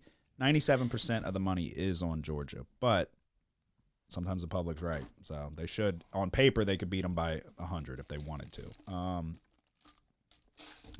right, this is one I'm a little hesitant on. That's probably the one I feel the least confident in. USC, Arizona State. USC's 26-point favorites on the road, coming off of a game where they finally fucking looked human. The defense, though, was the difference in an Oregon State win in Corvallis. 4 interceptions. It's like, good God. They don't turn the ball over, and they turn you over a shitload. 4 interceptions. I don't know what that brings their plus-minus or their turnover margin to. Probably 16, which is astounding. That's why I wrote maybe USC can keep this turnover margin up because at some point it's like there are lucky breaks, but it's like you don't luck into 16 turnovers. Yeah. I didn't watch this game like I wanted to. I was pretty pissed at the end of the night after losing 3 straight. I wanted to watch this a little bit closer, but I've seen Arizona State with Emory Jones. Not good. They just fired Herm Edwards. I don't see this as a rally around the interim coach type of thing. I'm going to take USC with the points. Arizona State is 123rd in the nation on third down. They cannot move the chains. That is a recipe for disaster when you're playing a juggernaut of an offense that just got not shut out, but shut down. 14 points, or was it 17 points? Yeah. Against a really good Oregon State team. So, but it's like, it was weird. Oregon State turned the ball over 4 times and only lost by 3. Yeah. So, had a chance to win. Arizona State's in disarray. USC, with a incredibly high-powered offense, is going to want to come back out and assert their dominance. I think they will. Give me the Trojans, minus 26. It's like, why am I taking the Trojans minus 26, but I'm worried to take Georgia minus 28. It doesn't make sense, but that's what I'm rolling with. So yeah, you gotta wonder where their headspace is just after losing like that. And it's like, yeah, is Drinkwitz on the hot seat? He's got to be, dude, because for so long. We were saying how questionable it was to even try to settle for that field goal. Why not just try to score the touchdown? Yeah. Joseph over here, though. Yeah. That's the way. And of course, as we were talking about it, we were proven right. Yeah, we were saying, right. What are you thinking? Wrong. What are you thinking? Why are you leaving it up in the hands of a college kicker? And it's like, I get what you're saying. It's a chip shot. You should make it every time. It's not the NFL, time. though. You're right. But it is not the NFL. These right. kickers are goddamn idiots. So No, seriously, I could have drilled that, and that's not a joke. You'd have kicked it right into the long snapper. Look, if I don't have a shoe on, you'd have Thomas Morstead at it. Barefoot with my toe, I'm drilling that. But yeah, so we were like, me and Nick immediately both had the same thought of like, what the fuck are you doing? Try to punch it in and make him go the distance. Well, he settles for the field goal. Fat ass kicker shanks it. Oh, he's 86%. Well, not anymore. He's 86% body fat. So, Jesus. And they go to OT and they lose. And right on the doorstep. It was incredible. Don't put it in the hands of college kickers. Just don't do it. So, it wasn't just that game. But yeah, so we got to see. We got to see. Yeah, Drinkwitz's got to be on the hot seat. So, I think I have just my lock left. I got 2 more. I got 2. 2 more? Yeah. And then your lock? Uh-huh. Okay. And you're good. I've only given out 1 so far. Oh, okay. Go ahead. SMU, I talked about the get back at UCF. UCF's 3.5-point favorites. UCF wants to run the ball, and they do it well. They should be able to run the ball against SMU. UCF's defense, though, is untested. That will change going against SMU's high-powered offense, who's averaging over 500 yards per game. So I'm going to go with over 64 here. Okay. I just think we saw SMU's defense last week against TCU. They get blocked easy. They don't really pursue to the ball that well. So that results in a lot of yards for their opponents. I just think that UCF should be able to run the ball on them and throw it as well. So SMU at UCF over 64. Okay. Before we go to Justin, what are your thoughts on? Okay, are either one of y'all on Wake Forest, Florida State? Yes. No. You are? Yeah. This is the fucking rattiest line of all time. Don't do it. Why I stayed away. I told y'all I'm Seminole. Somebody knows. Go ahead. Now. Is this your lock? No. Okay, go ahead. Which side My are you on? lock has been touched on before. That's fine. Mine too. Which side are you on? You want me to go to the Wake Forest one? Yeah. I want to hear that Okay. one. This doesn't make sense to me. This line, I agree. but it's so ratty. What? Just go ahead. What? Go ahead, I Justin. think it's the chair he's saying that about. No, just go You ahead. got to pee? No, just Am I give on, the am I on fucking your pick. pick? You think I'm going to be on your pick? Yeah, he's scared. Go ahead. I'm 11 and 14. Yes, but your locks. Your locks. Well, Don't this one forget. is not my lock. You're on Hank Bachmeyer this week. All right. You but yeah. said your lock's been touched on, and then I said, wait, my lock's been touched on. Okay, go ahead. Go ahead. Which side are you on? 2 people have touched on my lock. All right. Well, we need to stop touching Justin's locks. Don't. Just come on, man. Who you picking? All right. No doubt Florida State's clicking this year, but are they really about to start out 5-0? I definitely do not think so. On FSU's defense, Jared Verse suffered a knee injury last week, and it's unclear if he'll play this week, which would be a big loss to their defense. Jordan Travers also suffered an ankle injury, but is expected to play. And if you've ever hurt your ankle before, you know those injuries stay with you. I think Sam Hartman is the clear-cut better quarterback here, and I think Wake Forest is the better team here. There's also hurricane coming this week, so, I mean, it's hitting Florida. That wipes out half their fan base. And Are they going to move this game? they might. Okay, but So they moved Carolina's hold on, game. hold on, though. Yeah, no. Hold on. If they don't move this game, that would benefit Florida State. Okay. If it's inclement weather, Hartman's not going to be able to sling the football.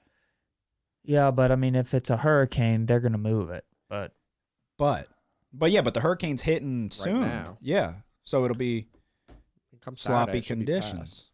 is it for sure going to Florida? Oh yeah, passed. It's in Florida yeah, right they're now. fucked.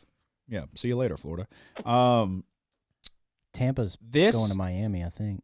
They Tampa Bay's always getting wait till hit. the last second for that shit, dude.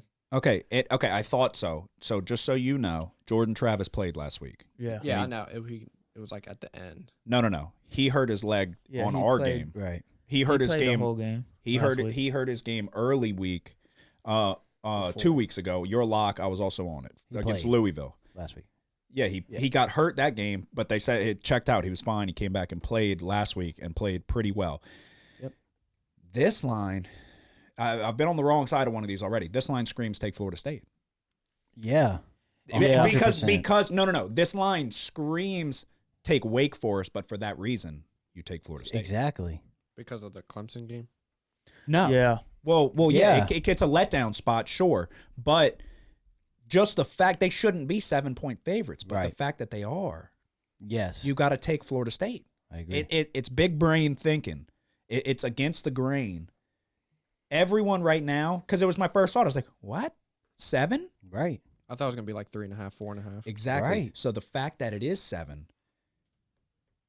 leads me to say you got to take Florida State. I agree. I'm not on it because it's like, This is a trap bet for Yes, Wake Forest it- bettors. that's exactly what I'm thinking. It smells. Smells like rat poison. Give me some of that smelling salt. We're all Speaking of just a smells. bunch of little mice. Smell. I get why you're taking Wake Forest because I mean Wake Forest. I But think this is is the better people. team. These are the people. It's like the Goodfellas clip of them at the table, like cracking up, laughing. Oh, I was like, I thought you were okay. I thought you were signaling like something was wrong. They're cracking up, laughing at the table when everyone's like, "Wake Forest, what?" Well, he's over there doing the YMCA. I He's thought something always was wrong. every time I fucking look at him doing something, he goes. Like that. I got to Just ease doing into this random one. shit. I got to ease into this one because last I'm time not gonna lie. Last time, Oh my ever since God, I I stopped can doing smell that, from I've been on here. a fucking tear. So you can count me out. Oh. Oh fuck! It's hitting me a little bit, but Oh, I'm dude, scared to I get in. said, I'm oh, scared to get fuck. into it. I'll do that again when I. Fuck! I'm fall scared to off get. of it. Ooh. I didn't get enough. Fuck. Oh fuck! Give me a second. Continue, Justin, with your pick. That was it. He's on Wake Forest. Dude, I'm smelling that. Okay, I'm good. Maybe it's a good game. Maybe it's close. Like I would think it would Juice be, is but flowing. I also think, and this might be where Vegas is figuring some things out, is that Florida State's a lot better than everyone thought they were when this year started. Yeah. Mhm. All right. You could say the same about Wake though too. It's a I don't know. Wake was good last year. Yeah, Yeah, Wake's been good. yeah, for a not couple like years. Florida State discrepancy. Hartman's from last already year. established himself from last year, really. Right. That's why I'm staying away from it. and their defense just gave up a lot of points to a subpar Clemson offense. Yeah. So, and it was a battle, double overtime. Like, is it a letdown spot? They're worn out. I mean, it's a ranked matchup, so they're going to be up for it. But 2:30 p.m. start. It's a, I don't know. It's too fishy for me. I'm staying away. So, you have another one? Yeah. Go ahead. UAB -10 at Rice. 10 looks like a lot, but I'm going to lay them. UAB has a very strong running game, 253 yards per game, and the quarterback, Dylan Hopkins, is capable of making plays when he needs to, but he won't need to against Rice, who has turned the ball over 9 times in 4 games, 8 picks. UAB should run away with this one, literally. UAB -10. Okay. Justin, you have another one before your lock as well, correct? I do. Okay, go ahead. So kind of just like what Nick said, I'm taking Fresno State -24 against UConn. Looks like a lot of points, but I'm laying it right here. Okay. What? I'm going to stop you again. Is the quarterback hurt? Yeah, Hayner's out. Jake Hayner snapped his shit, but he didn't break it. They're saying it's a okay diagnosis, but he's more than likely not playing in this game. Huh. Justin? Wait, really? Yes. What? I thought he was out because I thought. What? Say it. Say it. Come on, dude. I thought. Okay, I remember. Let's see. Oh yeah, and they had a bye week. Yeah, no, there's little to no chance, if I had to guess, that he plays this week. Little to no chance. We sat here. Wait. And what's the line? 24. Yeah, And who are they playing? UConn. UConn. In Fresno Connecticut. State's at home. No, UConn's No, it's at home. UConn. And UConn's one of them. Well, What happened last week? How much Home did dog. UConn lose by? Oh, I'm sure a lot, but I think So 51, UConn's 41-10 against the 12-ranked NC State. and then 41-10. I don't think they I think they covered. What was the spread? 38, I think. 38. Yes. Yeah, UConn's a team, dude. No, yeah, they're one of those. They're a good team to bet on. Yeah. Hold on. And they lost by 60 to Michigan, and then 34 to Syracuse. Because Michigan's that team, though. Michigan is that team. Michigan's a playoff So team. UConn's 24-point home dogs. Okay, Yeah. so it's a high ankle sprain. He didn't break anything. He's not going to play this week. I would be shocked. There's no confirmation on it. Oh no, never mind. Confirmation. Fresno, Justin, you gotta look into the starting quarterbacks. It's the most important position. Fresno State head coach announces quarterback Jake Hayner high ankle sprain is week to week, but will not be available against UConn. You still want to take it? Yeah, I still want to take it. The backup didn't play terribly. He's not Jake Hayner No. at all. But if that's not Hayner that's was not, playing. That's not the issue at hand, though. Yeah, it's not the issue. The issue is the quarterbacks. We got to know who the starting fucking quarterbacks are. But UConn's running back is out. Who gives a fuck? That's not the issue at hand either. But- I know, but that doesn't mean that's not their that whole team. That's not a big like a notable thing. But the more notable thing is that that's the 5th team. Dude, just double check it, man. Whatever you pick. But it's the most important position. It's the quarterback, and that is the fifth time. 2 of them were your locks. If I'm a listener, from a listener's perspective, what should the takeaway be there? We gotta know the quarterback's not playing. No, I agree. Jake Hayner especially was the Mountain West preseason player of the year. He was why I bet on fucking Fresno State versus USC. And I sat here and said he snapped his fucking ankle. If you're the listener, you're saying I am gonna fade Justin every fucking time he No, says yeah, and this that's shit. fine. If they want to do that, that's up to them. I was saying Justin can't be like, he can't endorse fade my picks. But yeah, we got Notre Dame with Buckner. We've got Auburn with Finley, Ashford, and then whoever the hell came in. It wasn't Calzada or Finley who came in. Bachmeier is gone. My fucking pride and joy of Boise State is gone. I tried to buy a Hank Bachmeier jersey. Thank God you couldn't find one. And then now, and it's like good quarterbacks or like notable big teams, like notable quarterbacks. Yeah. It's all you got, huh? I mean, I don't know what to say. All right. There's got to be consequences put in place going forward. There's got to be. I mean, I don't know what the fuck we can do, but it's unacceptable at this point. You've got 5 picks without knowing that the starting quarterback was hurt or fucking leaving, which it hurts my heart that Hank Bachmeier is Boise State of the last 4 years. Yeah. But he fucking sucks this year. So, I would just say 3, but it's 3 too many. What do you mean 3? How's it 3? I'd said that Auburn was having some quarterback issues, and Robbie or TJ Finley might be the starter. I don't recall that at all. No, you did, but it's like He did you preface it with you just the week prior took. it was someone without questionable knowing that their because quarterback's out. It was because it wasn't that he didn't know at Auburn. It was that he acknowledged it, but was like he didn't care. He's like, Bigsby's gonna run it. So, and he did not. He did not have the game that I thought he was going to have. Yeah, we gave out a lock. Didn't know the quarterback was hurt. And it's not, I mean, it's like, you got to help us because it's like we're not trying to pile on you. But it's 5. It's not 3. It's you gave out a lock with Notre Dame. We didn't know the quarterback was out. And then the very next week gave out another lock where there's fucking massive quarterback controversy. We had no idea who was playing. And then we got, who the fuck else? Bachmeier, Hainer. So 4. 4. So I over-exaggerated. You under-exaggerated. It's 4. But regardless. but just on the game, dude, 26, that's a lot, but 24. 24, yeah, you would expect it to be higher though if Hainer was playing for sure, 100%. I would be like fuck 30, yeah. 30 points at least. I thought that they were going to hang close with USC. Like, he's fucking good, dude. He is good. But yeah, I don't know. We got to know quarterbacks. Cuz I mean, if people are listening, they're like, why are people trusting you right now? I don't know. I've never done this before. What does Never- that mean? I mean, like in the past 3 years, I've never. Oh, I thought given you out meant this like many I thought you were about to times say like sports with a betting or fucking- something. with I a was like, quarterback, maybe. Sounded like a virgin. yeah. Yeah. No, yeah. The question, the answer is fucking. We got Why are to. you coming so fast?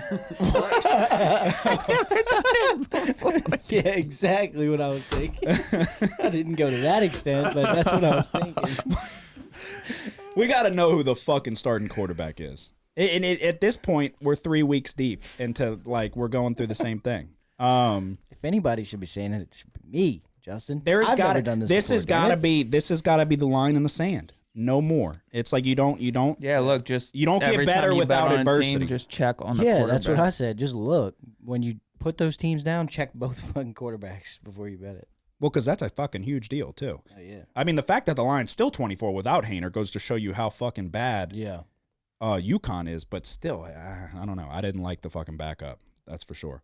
All right. Are we on locks? I got one more. Go Oh, ahead. no, I don't. No. I didn't- forgot. Do you have one more? I have my lock. And you okay? You so didn't find an ad from any of that? Nah, I'm just going to go with 4 total. Okay. all righty, time for the most important bets of the week. Our locks of the week. I'll let you lead it off again. You're leading the way. You haven't lost a lock in college football. Actually, I take that back. Justin's leading it off. Okay, you Justin, go first. go ahead. This is a critical moment I hope you pick something for Justin. good, dude. A critical I think I did pick something good. because moment. If the Who of the court, three I of will y'all- fucking walk out of this room if the quarterback is hurt. Go ahead. I hope he's not, because it's Michigan minus 10.5 over Iowa. Okay, I can get behind that. Okay. God damn it. All right, good pick. I mean, at some point, he's got to get one I'm of due these for a locks. win, yeah. Yeah, he's got to get a Justin lock. is like, Good pick. He heard us take Michigan, Yeah, and he he heard me say, I'm on the game, too. We're both on Michigan. We haven't lost in college when we're on the same game. yeah. If Justin fucks that up, Oh, You got to think There's of that so too. much pressure You gotta on think of Justin that this too. week now. Good point. What are your thoughts? Are you about to remove it from your card? No, You had that look in your eye. but technically one of the quarterbacks is. That's true. Don't even fucking. Cade McNamara is hurt. Oh, we should have fucking asked him. Oh, we should have asked him who the starting quarterback was. Motherfucker. Did you know Cade McNamara was hurt? Be honest. Hand on the Yeah. Bible. Huh? Yeah. What do you mean, yeah? What do you mean? That was not even talked about that much. That was the least I mean, it's talked not about. that big of a deal because the other guy's. No, doing yeah, he better. is. He is. It's just But it's just ironic. It's ironic that that it's another fucking quarterback who's out. McCarthy is the No, he the is. better one. He Yeah, is. He is. Yes. Yes. He is. And you're looking at something on your phone there. If it's the Well, I fucking know, I Michigan have- depth chart to get the quarterback's name, dude. No, yeah, it's just McNamara wasn't the starting quarterback going into this game. He wasn't going to be, I'm sure, but it is just ironic that it's another game where the quarterback happens to be hurt. One of them, at least. All right, go ahead with your lock of the week. You talked about it. Washington -3 at UCLA. You look at these teams statistically, like you said, they're both evenly matched in so many different categories, both averaging over 500 yards per game on offense and both only allowing 300 yards on defense. The quarterbacks are playing really well. Michael Penix Jr., 1,388 yards passing. That leads the nation. 12 touchdowns, only 1 interception. Dorian Thompson-Robinson, 896 yards passing, 8 touchdowns, only 1 interception as well. Here's the key to the game. 8 yards per rush for DTR, 2 rushing touchdowns. I think UCLA's resume is slightly stronger than Washington right now, and they're playing a little bit better on third down defense, 35.9%. This is Washington's first road test. I know UCLA doesn't have strong advantage at home, but I still expect Penix to struggle the first time this year against the Pac-12, what I think could be the Pac-12 strongest defense. DTR makes enough plays with his legs. I'm going to take UCLA to win this game outright. I like them +3. There we go. That's why I said we're thinking the Good same pick. this year. No mention of Zach Charbonnet. No, but 7 I mean, yards a carry. It's even better. yeah. I thought when you said 8 yards per carry, I put my hand up. I was like, you're about to say Charbonnet. Yeah, I think it's But no, Dorian Thompson-Robinson's, he's super dynamic with his feet. That just adds another. They can lean on Charbonnet, and then you can open up the field with play action. And if it's not there, he's going to roll out and he's going to make plays. I feel like it's going to be a tough day for Washington stopping UCLA consistently, and they have the better defense. yeah. That's why I said I had multiple games this week that I was trying to pick from my lock. So, no, I like that a lot. And again, we haven't lost a game when we're both on the same game. Justin's putting that in jeopardy this week, but I do feel really good about that one as well. So you're taking the Bruins +3, and I got them 3.5. So just take the half point. Just take the half point. I'm not going to need it. I'm taking the half point. Okay, we That's can fine. take it. You. I'm confident that UCLA is going to win this game. I think it should be UCLA -3, probably. Well, yeah. Like I said, I had it I thought it should have been a pick 'em. So I think there's just a little bit of overreaction here with what Penix has done. It's I like, agree. I know we've seen him struggle, so we know I that was a player. little, yes, but I was a little higher on Penix than most because he was good with Indiana. Then he tore his ACL. I didn't get as low on him as a lot of people did, but 100% we've seen him struggle mightily. So that's still in there. It might be a little buried a little deeper than it was last year, but it's still there. We'll see it. All right, my lock of the week: South Alabama versus ULL. South Alabama is 9-point favorites. This UL offense is just not good. Nick gave you ULM last week as his lock. He said they had a very good chance to win outright, and that they did. Sophomore Chandler Fields has looked very vanilla under center. UL, 62nd in the country on third down, 40%. Short and sweet, I think South Alabama is flat out the better team here. A very efficient offense that wants to put up numbers. A steady rushing attack led by LaDamian Webb. Nearly 6 yards per carry, 5 touchdowns on the short year. We're 3-4 weeks in. He's already got 5 touchdowns. Senior wide receiver Jalen Wayne can take the top off of the defense. They have weapons all over the field. South Alabama, 17th in the nation in run defense. ULL, 60th in the nation run defense. Big day for LaDamian Webb. I think it's going to open up things in the passing attack. Another look into the kicker, ULL. historically has a horrible kicker. 2 of 4 on field goals. He's only attempted 4. He's 50%. They've always struggled in the kicking department. South Alabama's kicker is 100% on the year, hasn't missed multiple attempts. Give me South Alabama -9. UL sucks. Yeah, South Alabama's a good team. They're like, yeah, a better way. I've kept an eye on them. I kept a close eye on them last week. Somebody messaged me asking about how did I think that they would stack up with Louisiana Tech. He had them in a parlay, and he needed them to hang within 14. I was like, I don't like it. So I said I like South Alabama. I think they're just not a flashy pick. Not that many people know about South Alabama, but they can put numbers on the board. So Oh yeah, I mean they lost to UCLA by 1. That's Yes. what it was. Yes. I was gonna say. yes, so it's just too many weapons. I think they're going to lean on the rushing attack, and UL's not able to put points on the board. So not enough to hang in this game, I don't think. So give me South Alabama -9, lock of the week. Joseph? You've already touched on this. My lock of the week is USC -26.5 over Arizona State. -26. -26, even better.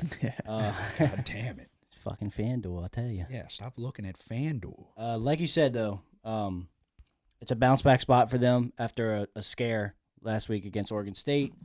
You look at Arizona State last week against Utah, they gave up 205 yards on the ground.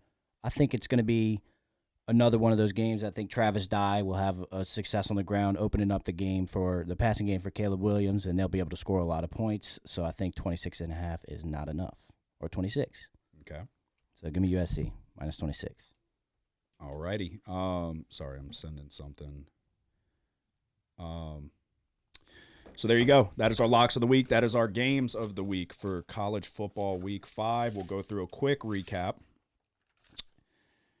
I am starting it off with, I'm really eyeing down that BYU game. Like I said, it might be an ad. Currently, it is not. I'm taking Houston -2.5. I thought you might have been on that one, if I'm being honest. I was surprised you weren't. We know Houston. Justin knows That's which Houston way I too. would lean for sure. Houston -2.5. Give me UCLA +3.5. Give me Michigan -10.5. USC -26. Iowa State -3. And South Alabama -9, lock of the week. I'm also eyeing down a Mizzou team total under potentially. I will let you know. Might be an ad. Again, if you're not following on Twitter and Instagram, you need to. We add picks there, anything that we don't give out on the pod. Go ahead with your recap. UCLA +3, Chip Kelly conference play, pedal to the metal, motherfucker. Michigan -10.5. SMU at UCF over 64. And UAB -10. Okay, Justin. I got BYU -24 against Utah State. Fresno -24 against UConn. Wake Forest +7 against Florida State. Iowa State -3 against Kansas. And my lock of the week is Michigan -10.5 against Iowa. All righty, Joseph. I'm going Washington State -3 over Cal. Give me Georgia -28 over Mizzou. And my lock of the week is USC -26 over Arizona State. All righty, there you go. Best bets of the week. Obviously, Nick is still leading the way. I have asserted myself into second place, which is not saying much. 3 in a row for me. 3 in a row Locks. on locks. That is true. And Justin, you got to take our ammunition away. You got to take our ammunition away. It's not. I don't want to keep sitting here harping on Justin's picks. Do you? No. Today, this is the week. This is the turnaround. But I do like Michigan -10.5. No, I love that pick. I love that pick. That's a good pick. No, yeah, I like that pick a lot. You got to take the ammunition away. We make the turnaround starting this week. All right, NFL. We'll do a quick recap. Thursday night, Browns and Steelers, a snooze fest. Me and Nick were everybody in the country was on the under 38.5. Me and Nick were on the over 38.5, and it hit. Hit by a wide margin, and a lot of people probably lost out on some money there at the end. I say a wide margin due to a last second. I didn't even see the play. You texted me, and I was like, oh, shit, I thought it might have happened on the other side, and they were going to get fucked out of the spread. No, it was like the Clemson game. Yeah, the bunch of backyard bullshit. And they recovered in the end zone, so they overhit by a mile, but it was a lot closer. They tried to fucking get us. Boswell or what's his fucking name? Bosworth? What's his name? The kicker? Yeah. Boswell. Chris Boswell. Wizard of Boz. Makes a field goal, then there's 12 men on the defense. They make him kick it again. I was like, you son of a bitches, dude. Yep. I was about to freak out. But nevertheless, over 38.5, we cash in. My lock of the week. I told you it was the easiest bet of all time, and it was never even remotely close to a doubt. Matt Ryan fumbles that goddamn ball like a loaf of bread over and over and over again, and we still win. And we still win. That was the craziest thing is like when that was happening, I'm like, this is what's going to fuck us. Oh, I was like, you've got to be shitting me, but I still wasn't nervous. Right. The Chiefs fake a field goal like a bunch of buffoons, dude. That to put it, they were up 4. They go for a field goal to be on the number, and they fake it, and it had no chance. Shout out to the Colts, special teams, discipline, the whole way. Matt Ryan's fucking dog shit, but the Colts win outright. It was the easiest bet of all time. In the NFL, what you think is going to happen, the obvious. It's the obvious. The Chiefs are going to win by 100. They're so much better than the Colts. They lose outright. It's the NFL.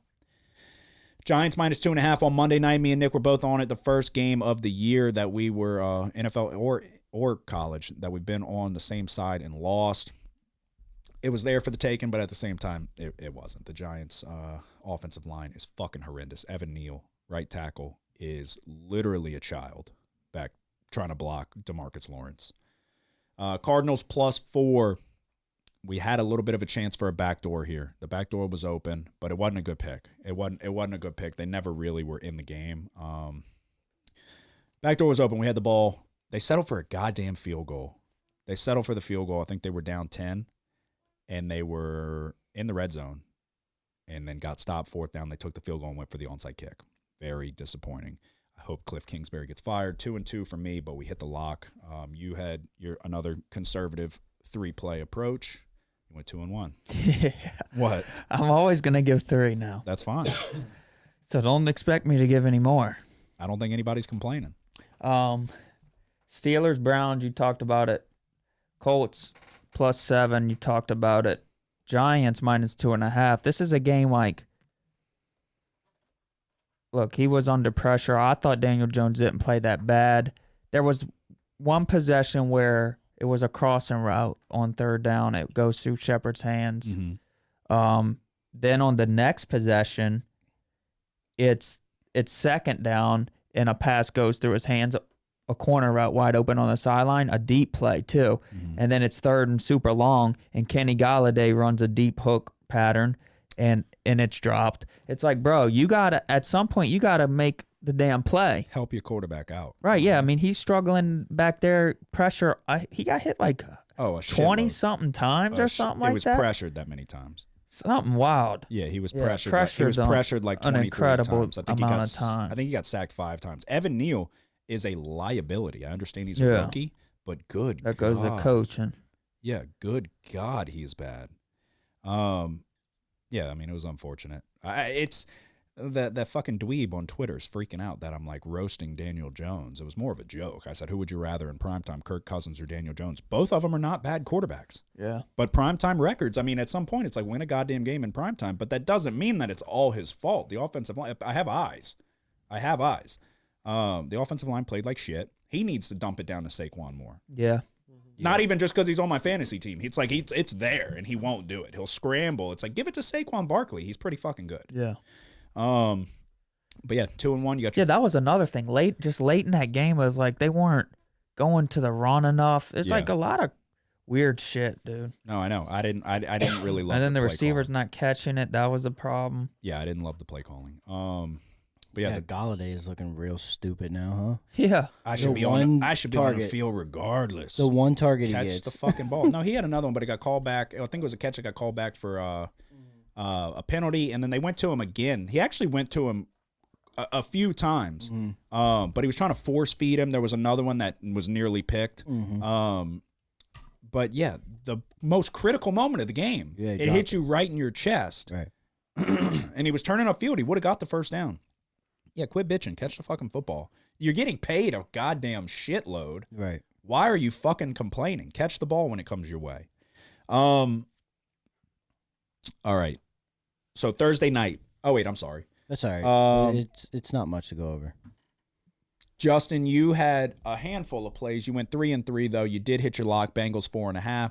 Lions plus 6.5 was a good bet. Commanders and the over. The Eagles shit on the Commanders, but Browns minus 4.5 on Thursday, and then you took a shot with the first half minus 2.5. But 3-3 on the week. But you hit your lock. The most important one. Joseph got fucked. You had 8 plays. Started off good. 2-0 start. Patriots plus 3. Mac Jones getting hurt didn't help you there. Mm-hmm. The under 43.5. What was there? 44 points scored Total? or Way more. No. Okay, I'm thinking Titans Raiders. You had over 46.5. There was 46. I called that game perfectly, but they just didn't. Yeah, you had over 46.5, and it hit right at 46, so you missed it by a half point. And then you had under your lock under 47.5. Chargers Jaguars. That was a horrible call. 48 points scored. Yeah, but I mean, what I said it wasn't even close. It couldn't have been further from what happened. Jaguars are kind of good. Jaguars are pretty good. It's kind of weird. Taking them serious now. Yeah, it's weird. But you lost 2 bets by the hook. That's unfortunate. But Colts plus 7. You hopped on the easiest bet of all time. That was smart of you. Yep. So you got to win there. And then you were on Giants minus 2.5 with us last night. Didn't go your way or our way. So what'd you go? 4-4?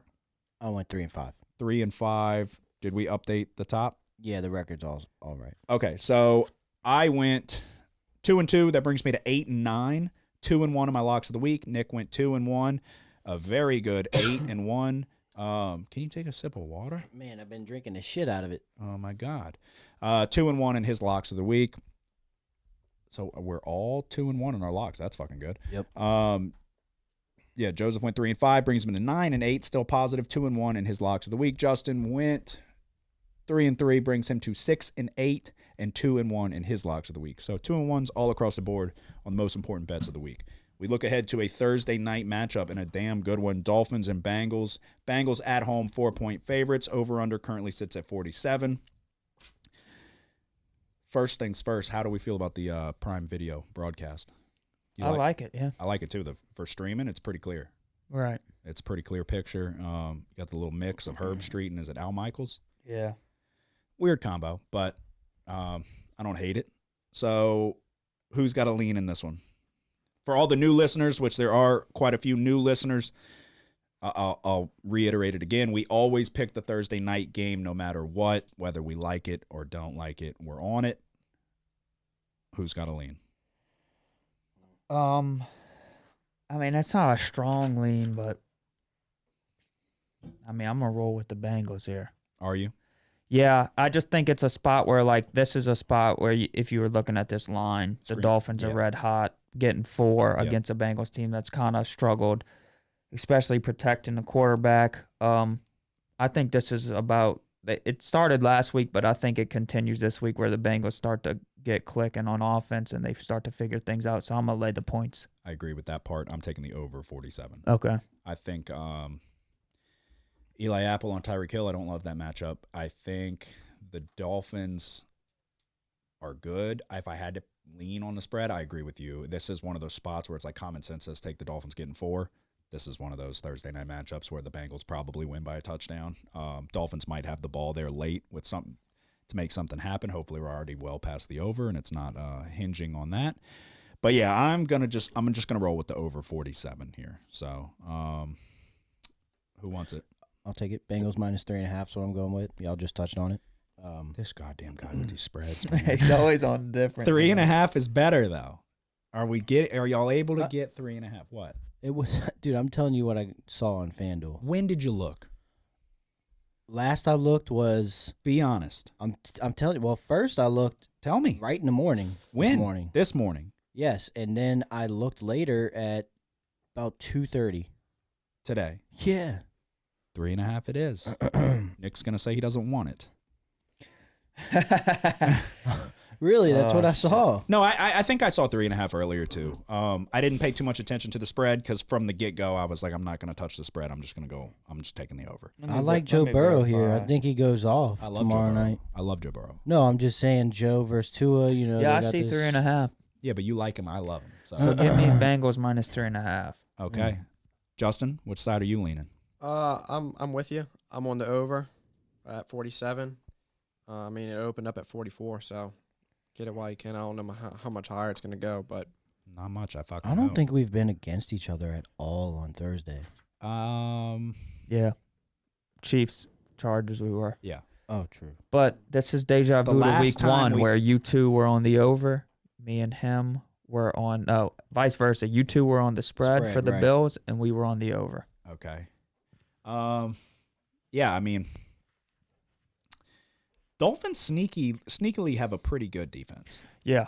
Xavier Howard, and then Holland. Is that his last name? The safety, number 8, Javon Holland. He's good, dude. He's Can't really guard good. Jamar Chase. Xavier Howard can't guard Jamar Chase. Yeah, I mean, they are giving up a lot on the back end, though. 310 passing yards. No, yeah, I think I'm going to go out and take a long shot here, 300 receiving yards for T. Higgins. So he's on my fantasy team, so I'm going to shoot my Long shot there. shot, huh? Jamar Chase, unfortunately, is going to get 80 yards, but no touchdowns. So I know he's on your team. I mean, 800 yards. But yeah, no, I mean, this is one of those. I want to say the money's on the under. it is. So this is one of those interesting ones where, on paper, I feel like the over should be the play. But I know the Bengals have a good defense. Yeah, I see 3.5 as well. But yeah, 71% of the money's on the under. Give me the over 47. You got plenty of weapons on the outside. You got T. Higgins and Jamar Chase, and you got Jalen Waddle and Tyreek Hill. I mean, what are we talking about? Let's get into a shootout. It's Thursday. Amazon, they're doing away with these shitty Thursday night games. They want points. Mm-hmm. You think they want another snooze fest? The primetime unders have been hitting like crazy, except when we take the over. We've hit the only primetime over. Actually, I think the over might have hit last night. No, it didn't. The overs only hit once in primetime. We were on it. Browns Steelers. So I'm on the over again. Primetime overs. All right, who wants it first? Sunday. I'll go. Go ahead. I'm going to take the Eagles. I know it's a very popular pick right now, -6.5 against the Jags, and we just talked about how good the Jags have been. Okay. But the Eagles have been better, and it's that simple. Nobody could stop Jalen Hurts right now. He's playing his best ball. He's up there as a top QB in the league right now. I don't think the Jags defense is sneaky good, but they're not good enough to stop the Eagles. Give me the Eagles, -6.5. Okay. I am my first one. 8:30 in the morning in London. I'm taking the under. We suck on offense. We're great on defense. Kirk Cousins is really struggling. Give me the under. Saints, Vikings, under 44. I'm going to be honest. I kind of want to take the Saints, though. Not just as a homer and like, God, please, I fucking really hope we win. I think the Saints are the spot here, but I'm gonna take the under. What travels? They got jet lag. Yeah. Defense travels. Under 44. Noon game. Bills -3 at the Ravens. I'm going to lay them. Taking the Bills here. -3 with the Ravens, you said? Yeah. It's not a game I feel super confident about, but It worries me about the damn safeties being out. yeah. But, yeah, I mean, you're asking me Josh Allen versus Lamar. I know it's early in the year. I think the Bills were in position to really – I know last week they dropped one to the Dolphins. I like the Bills here going on the road. Okay. Yeah, I mean, I don't think anybody's going to be like, you bet on the Bills? They're pretty fucking good. All right, I'm Justin. also on this game. I'm on the Bills -3. The secondary, yeah, I mean that's going to be a thing, but it's not like the Ravens really have that guy besides Mark Andrews that's going to really beat that Yeah, secondary he's up. a serious problem, though. He's like incredible. And then Bateman is not bad. Yeah. And then Yeah. Lamar Jackson's playing out of his fucking mind. But it helps that the Bills can rush, passer, have a strong front. It'll be interesting to see how well they are able to contain him. So we'll see. I mean, his running ability. That's going to be the biggest issue for me here. Okay. But, I mean, we've seen it. The Ravens' defense is, by any means, it's not fixed. I mean, Tua come back from the dead, 6 touchdowns. Josh Allen's good for 8. Yeah. I mean, you can argue against me. No, I'm gonna be honest. I was looking at something else. You say he's gonna score 8 touchdowns? I said if Tua can come back from the dead and put up 6, Oh, then I Josh gotcha. Allen can put up 8. I got you. All right, I'm looking at a Sunday night matchup, Chiefs and Buccaneers. This game very well could get I've been struggling with saying very well. I don't know if y'all have caught that. It's like three episodes now. I don't know why I keep saying it, but it comes out as very well. Very well. And that's been happening. I finally caught it. Chiefs and Bucks. Hurricane is going to wipe Tom Brady's fucking house off the map. This might get moved. It's not going to go to New Orleans as far as I see. They're looking somewhere in the Midwest. They could even go to Minnesota, obviously in London playing us.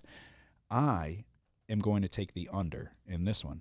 Point totals this week. We're going to be and so far two unders out of 3 games. We're going to be sweating these fucking out.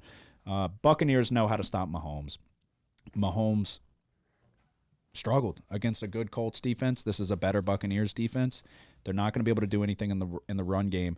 And then the Buccaneers are not trying to commit to the run at all. They're just getting the ball out hot with Brady. I don't care that Mike Evans is coming back. Mike Evans is a whole bitch. So give me the under 45. I think it is 45.5. Nobody's on this one. Nope. No, they hit the under by a mile last week though. Bucks and Pack. Yes. Yeah, I mean it's Tom Brady's struggling, dude. I know you're a big Brady guy. You're a closet huge Brady fan. A huge Brady fan. I like Rodgers too. I like Rodgers. I don't like I don't I not used like to Rodgers. not like him that much, but He was on Rogan's I'm starting to interview like him and more shit. and more. Yeah. Just the way he interacts with the refs and stuff. He's like, Well, you're also a huge anti-vaxxer. well, he's funny. That's what matters. I know, I'm kidding. Funny unvaxxed, double plus. Yeah, I mean, what do you have to say about Brady? Because you've been a huge Brady guy. You've been secretly rooting for Brady this entire time since he came to the NFC South. You kind of have. I have not. You kind of have. You tried to draft. You drafted him in every fantasy league. I got him from you this year. Traded you for him, and he sucks dick. But yeah. So what do you? I said I felt like it was gonna. I mean, I'm going to be honest. I'm not on Max Kellerman's level, but I was like, he's going to regress starting last year. He didn't. He's regressing this year, though. It's just interior pressure. He's getting the ball out hot. He's struggling. He looks like he's dying, and his family's dying. The structure of his family's dying. Yeah. They're not literally dying, but he's dying on the inside and the outside, and his home's about to get obliterated. So, but I mean, it's safe to say he's not playing well. No. But you think he is, though, deep down, and you're like, I mean, yeah, it's but never too late to turn it around. if I had to pick a side in Chiefs Bucks, I would take the Bucks getting points. It's going to be a neutral site game. I understand it takes away the home field advantage for the Buccaneers, but I'm just going to take the under. So, what's your next one? It's my lock. That's all you got left? Yeah. What about you, Justin? I have one, maybe 2 more. We'll spit one out. What about you? One more in my lot. All right. Go ahead. Talking to you, Justin. Go ahead, Justin. Justin, go. All right. The quarterback better It'll be be my playing. lock. You I'll said it just is say- your lock? Yeah, I'm not gonna add one more. So all you have left is your lock. yeah. All right, I'll go. I mean, Jesus Christ. I'm going to go Cardinals +2 over the Panthers. I know it's in Carolina, but I'm not really understanding why the Panthers are favorited here. I know the Cardinals aren't all that, but they're a better team than Carolina. So I'm not really sure why Arizona's getting 2 points. I'm going to take that all day. I think they go into Carolina and they easily beat the Panthers. See, 21-10, 24-13. Okay. 21-10, you said? 24-13, and that's just, I don't even know what the line's at. I mean, the total's at. Okay. The total's at 42.5. I kind of want to take an over there, but I'm not going to do it. Baker Mayfield sucks, Dick. Yeah. If you take away the damn Why are they favored? favored, Y'all gotta I was going to call you out on it the Why? first time. Y'all got a couple more? I have. I mean, I'm just kind of picking as I go. You got any more? I have No? my lock. What? Why are they favored? Because got a lot more? they're at home. The Cardinals really aren't good. To answer your question, Dude, I gotta use the bathroom. Go piss. go ahead. You got to I don't poop? want to miss the lock segment. Yeah, go ahead. Well, we'll carry on. It'll be okay. I'll add in one since Nick's going to piss. Okay. Okay, I'll add it back in. go Is ahead. the quarterback To fill some in?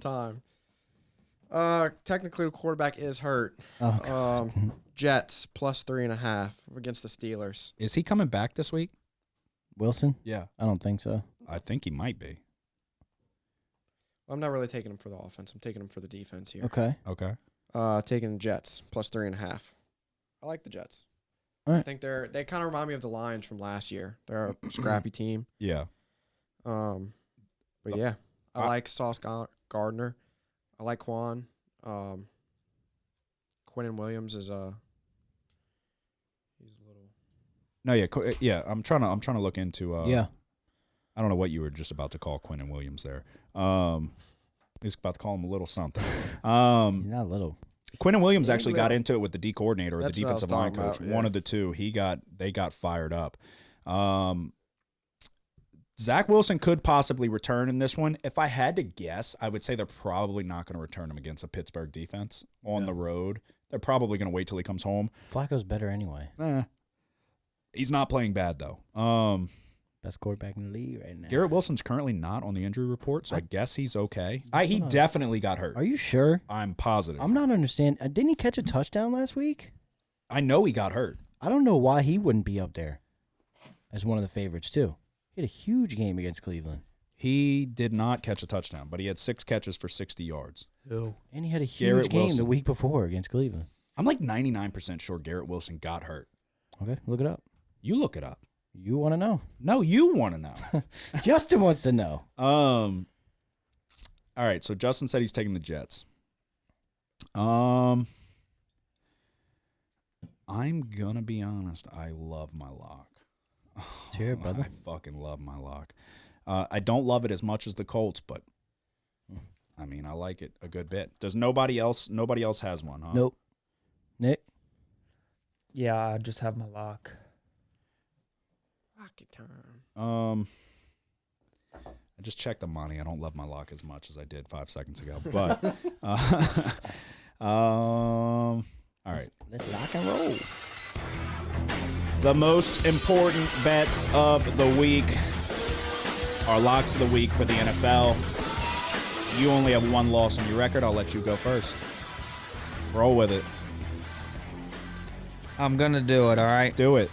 8:30. 8:30. Minnesota minus 2.5 in the morning.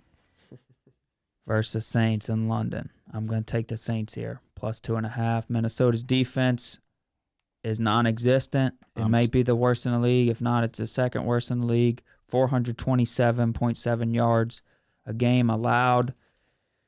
This is where we figure it out. Sign me up. I'm on it too. I What said I wanted happened to last do it. time we played in London? We shut the Dolphins out.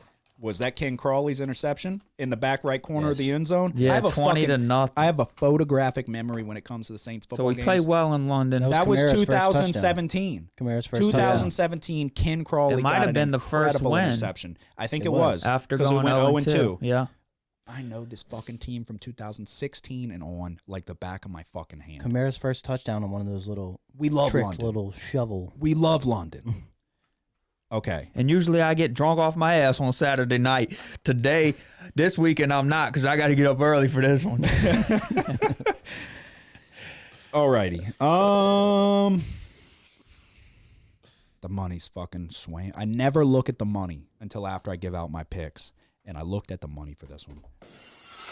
I'm playing it again. The Raiders, minus 2.5 at home, 0-3 against the Broncos. Russell Wilson fucking sucks. The Broncos suck. Nathaniel Hackett sucks. He had to hire somebody because he's so fucking bad at managing the game. The Raiders get right. They get their first win of the year. They're 0-3. Devontae Adams is pissed off. Give me the Raiders, minus 2.5 at home. The Broncos are garbage. Did you say the Raiders? That's what they say. Yeah. No. Raiders minus 2.5. I don't love it now that I looked at the money, if I'm being completely honest, but it's my lock of the week. I love it. Go ahead. I'm going to go you talked about this game a little bit. I'm going to go Ravens-Bills over 51.5 as my lock this week. I know it probably seems like a lot, but I don't hate that, actually. With the are, safeties out, like he said, Josh Allen can give you 8 touchdowns. Well, the only concern he also touched on was can that front seven of Buffalo contain Lamar Jackson? Probably not. I'm thinking probably not. He's running on everybody. I know he probably hasn't faced as good of a front seven as Buffalo has, but the Ravens and the Bills are the 2 top scoring teams in the NFL. I mean, it just screams over. I think the Ravens are averaging 46 points or something like that this year. The Bills averaging 31. I'm on it. 85% of the money's on the under. I hate looking at the money. It's 52. It's a pretty high number. That's why I said no. It's a lot. 80 what? 85% of the money's on the under. The under? The under.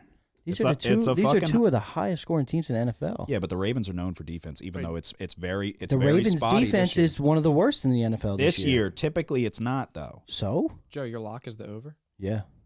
Yep. Do you like that or? No, Logan, you just took the under. No, I took the over. No, okay. Justin. That's why I was confused. I was like, damn. What? Take it off my card. I'm kidding. No, yeah. I like this pick though. I like the spot for the total to be over here. Like Nick said, Mark Andrews is a problem, but that Buffalo Bills defense is a fucking problem. That Buffalo Bills defense is a well-oiled machine. They have guys, Stephon Diggs, Gabe Davis. If they're hurt, I don't know. I hope not. Don't think anybody's hurt. Josh Allen is going to. Okay, he came back. Who? Davis. He wasn't. He played. Oh, Stephon Diggs started cramping play. up. Stephon Diggs started cramping too. Just cramps up. Yeah, his body gave out on him. That's exactly the term. That's the phrase that they use. Yeah. Is his body gave out on him. So I feel like you heard that because I heard that one of the announcers Yeah, I heard it. Yeah, give me the over 52 in that one as well. So, Justin, what did your lock of the week? This is going to be a bloodbath. I do like that Raiders pick too. By the way, Motherfucker. -2. It's not my lock. It's not Are you on it? If you're, No, don't take not. it. If you're not on it, don't do that to me. If he likes it, let him. Don't take it. do that Come to on, me. dude. Yeah, I used to do that a lot. I'd be like, I like that pick, but I'm not on it. Yeah, And then just it let would me always- just let me have it. Just let me have it. Just let me have it. You know what put me on a risk? This is not Justin needs you need to turn it around in the NFL too. This is not years past NFL. I don't want anyone, if they're not on it, don't endorse my fucking picks. Nobody. That's not just directed at Justin. That's directed at you, I hopped and that's on directed yours at you last too. week. The Colts. Well, you can, because you pick everything right apparently. But you don't do it either. Colts +7 last week. If you're not gonna get on it, don't endorse it. Either get on it now, or don't endorse it. I'm just ready for these games to start. Come on. What's your lock, bro? I'm waiting for him. Okay. All right, go ahead. Joseph touched on this one already. Cardinals +1.5 against the Panthers. It's my lock of the week. I don't feel great about it anymore, Justin. Fuck. But, well, it's not just Justin. I didn't like it when you said it. You said why. It's one of those ones, again, it's like the Cardinals have this, like, the Cardinals suck this year. The Cardinals are not good, but They're not as bad as the Panthers. The Panthers also suck, but they just beat us. Exactly why this is a spot for the Cardinals to cover. I don't know. People, what do they think that people are going to overreact to them beating us? No, I think there's an underreaction to how bad the Cardinals are. I overreacted to their comeback win against the Raiders and hopped on them last week against the Rams. They never really had any business being in that game. What are your thoughts? Yeah, I don't like the Cardinals. What do you think this line should be at? Nick has never Cardinals, Panthers in Carolina. Well, dude, I mean, I still think the Saints are good, and for the Panthers to be able to control that game for the most part, I know they got kind of fortunate. The Panthers have a good front seven. Sorry to cut you off. Their secondary, they have guys back there, but it's kind of susceptible to getting exploited. But their front seven's not bad. It's all up to Baker. How does Baker play? He can lose you the game, or he can keep you in it, you know? So. Yeah. All right. So. But I would bet against Baker, but I wouldn't bet on the Cardinals. So you'd bet the under. You bet against Baker's success, but you can't take the Cardinals because you don't think that they're good. I'd bet team total unders. Okay. All right. Recap. That's it, right? That's everybody. Yeah. Thursday night, Bengals, Dolphins, give me the over 47. 8:30, very next morning, Saints, Vikings, under 44, and Saints plus 2.5. Bucks and Chiefs in a game that's probably going to get moved under 45.5. Bills and Ravens over 52. And my lock of the week, the Raiders minus 2.5 against the Broncos. It's do or die. If the Raiders start 0-4, good night. Good night. Yeah. Go ahead. Bengals minus 3.5, Bills minus 3, and Saints plus 2.5 is the lock of the week. Oh, the Saints are your lock? Yeah. Yeah. And I never bet the Saints. Nick, are you also undefeated on Thursday night? Yeah. I'd like to He's point only that got out. one damn loss on the year. I'd like to point that out for the listeners. Monday night. Nick and I have been on a Okay. Nick, you and I have Okay. been on a lot of Thursday night games together. No, We're both y'all weren't undefeated. on one last week. Yeah, Browns. he I was was on on the Browns over with you guys. Oh, did you take the over? Yep, Okay. And I was also leaning Browns on the spread, but you were. You didn't take I it. went over. We're not tracking almost taken. Well, I just should saying, have. we're on this one again. I'm on Bengals minus 3.5 over the Dolphins. I'm going Eagles minus 6.5 over the Jags. Cardinals plus 2 against the Panthers, and my lock of the week is Ravens Bills over 51.5. Okay. Justin? I got the Dolphins and Bengals over at 47. Then I got the Jets plus 3.5 against the Steelers. Bills minus 3 against the Ravens. And my lock of the week is the Cardinals plus 1.5 against the Panthers. Alrighty. There you go. NFL week 4, right? What'd I say? 3? No, it's definitely not week 3, week is 4. it? 4. Yeah. It's week Damn 4. it. Well, he said 3. I mean 4. NFL week 3 in the books. No, motherfucker. NFL week 4 picks in the books. God damn it. That's really all we got until now. We got to do our top 3. All right, the top 3 this week, like I said at the beginning of the episode, is all-time NFL uniforms. I fucked up. What did you do? I didn't know it was all time. Jesus Christ, you think Well, we're I went talking... with all current. Okay, cool. Good. What the fuck? Good. Yeah, I went with I like them anyway. I went with all throwbacks because the throwback jerseys are the best ones. Yeah, some of the throwbacks are nasty. So y'all can change real quick if you want. Oh, no. I We're like doing mine. current? I like mine. I'll leave some honorable mentions. For The jerseys suck right now. Not that bad. They're pretty bad. All right, I'll go first. Number 3, the 1990 Seattle Seahawks silver helmet, blue jersey. What's his name? Steve Largent. Steve Largent, yeah. Those jerseys were sick. The silver helmets. That's like, I was born in '96, but that's like, you see it was before my time of actually being able to see what I was watching, but you see the throwback footage and all of that. Those jerseys were always cool. Those always stood out. Number 2 could be number 1. A lot of people's it should be number 1s, but it's not y'all's because y'all are picking fucking today's jerseys. If y'all put Color Rush on there, dude, I'm gonna be sick. What? I mean, there's some color I'm gonna rushes. be sick if y'all do Color Rush. Well, you're going to be sick. Okay, great. Number 2, the Kelly Green Eagles jerseys. Oh, Mike Vick and the throwback, all green, the green, the fucking lime green. The Kelly Green Eagles jerseys are up there, and it just the uniform as a whole is up there as an all-time NFL uniform. And then number 1, I'm a little biased, but the Saints, the gold jerseys. Give me the gold jerseys. You see Aaron Brooks wearing it. We should have brought him back when we were better. But yeah, the Saints golds, number 1 all time. I had a gold Deuce McAllister jersey. Yeah, that's Hell yeah. It's a great jersey. It really is. Those uniforms Hell are great. yeah. I don't know why we did away with them. But all right, what is your top 3 Color Rush uniforms? Y'all gonna be surprised. I'm going with it's not Color Rush, okay? Let's get that clear. I got one Color Rush. Okay. I have one Color Rush on here, and I just had to look it up to verify that it was actually Color Rush. Cardinals, just the all white. I like that. You hate I the love the Cardinals. Cardinals jerseys. The all white with the red on the But you shoulders. hate I don't- Cliff Kingsbury. I hate those I do, jerseys. but when I get a new coach, I'm gonna be a Cardinals fan. What, you like Jerry Maguire growing up? No, Do you even know the movie? nope. What? Jerry Maguire? I know Lizzie McGuire. Is that Jerry Maguire. Show Yeah, it me is. the money. Yeah. Cuba Gooding Jr. Yep. No, Show me the money, Jerry. Kubagun. Kuba. He played for the Cardinals. Rod. Yeah, I didn't see it. Rod. What was his last name? Have you seen the movie? Yeah, a long time ago. Rod something.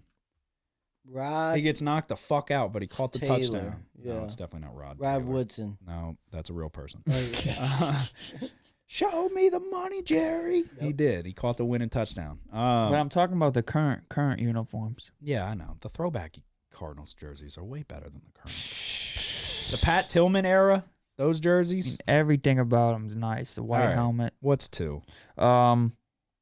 The Ravens all black traditional uniforms. I do love Those are those. cool. Black helmet, black jersey, black pants. I do. I love the Ravens uniforms. That's an honorable mention from me. Even the purple has always been dope. I guess because like right when I really got into Madden was like 05. I mean, I was playing 03 with Marshall Faulk and shit on the cover, but and I was playing Madden my entire life. But the 05, you could customize your fan, Ray Lewis on the cover, one of the all-time Maddens. But you see Ray Lewis coming out in the All Blacks, Terrell Suggs, Ed Reed. Oh yeah. Chris McAllister at corner a little before that. Yeah, those jerseys were sick. And then I'm going the Bengals color rush all white. They'll be wearing them tonight or Thursday. Yep, that's why I'm betting on them. Nah, that's your favorite all time, Dude, those are sick so as dirty. shit. all time. The That- white, Yeah. the black With the trim. lettering with the I'm taking orange trim. the Yeah. Deion Sanders Falcons jerseys before those. Oh, I love those. yeah. I love the red helmet. Yes. Like that's an honorable mention for me. That nearly made my top 3. That is way better than the Bengals. I don't know, dude. That was Jamar Chase is gonna have an orange visor. That's why he's saying it. okay. That's recent. That's recency bias. That's recency bias. I guess, but dude, I like the Patriots 1990s uniforms. I like with the 90s. I like the 90s 49ers uniforms. Yeah, the Giants, the old Yes, Giants yes. uniforms, which they kind of went back to them with the new ones they have now. Yeah. Because they changed it from the NY on the Yep. helmet to Giants like it used to be. Yep. Yeah. No, there's a bunch of good ones. What's yours? I am a lot like you. I Dolphins like the all-white. color rush. I like the all white. Bengals color rush are my number 3. Saints color rush are my number 2. They're all white with the gold trim. Disgusting. And then just the Chargers regular home unis with the white pants and the baby blue the powder blue jersey. Yeah. I love those Oh, yeah, uniforms. that's up there. The gold jersey for the Saints is way better. Oh, I love way the better color than the color rush. rush. And then the all blacks.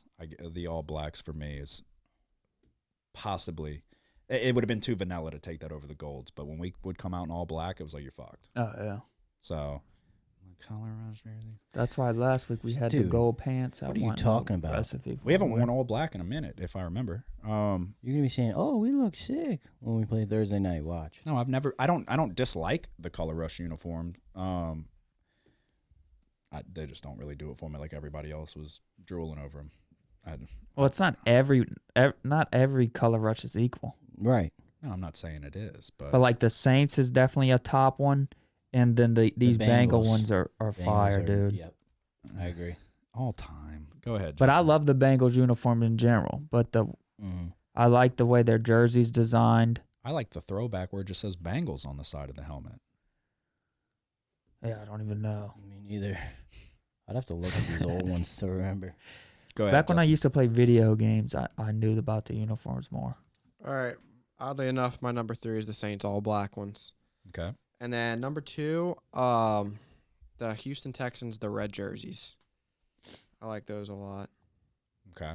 And what type of pants? I think they wear the navy blue ones. And what socks?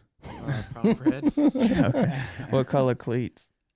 Whatever you want. What visor did he usually wear? All right. Number 1. Number 1, the Dolphins, the baby blue jerseys. Is this a color rush? I don't know. Baby Mm, blue. It's probably the It's like, color rush. yeah, it's like the Oh. powder A blue. green? Fucker, Oh, man. shit. Nope, not green. What, you regret He's not talking about taking the. He's some talking color about the Dalton. No, I'm Well. not, no.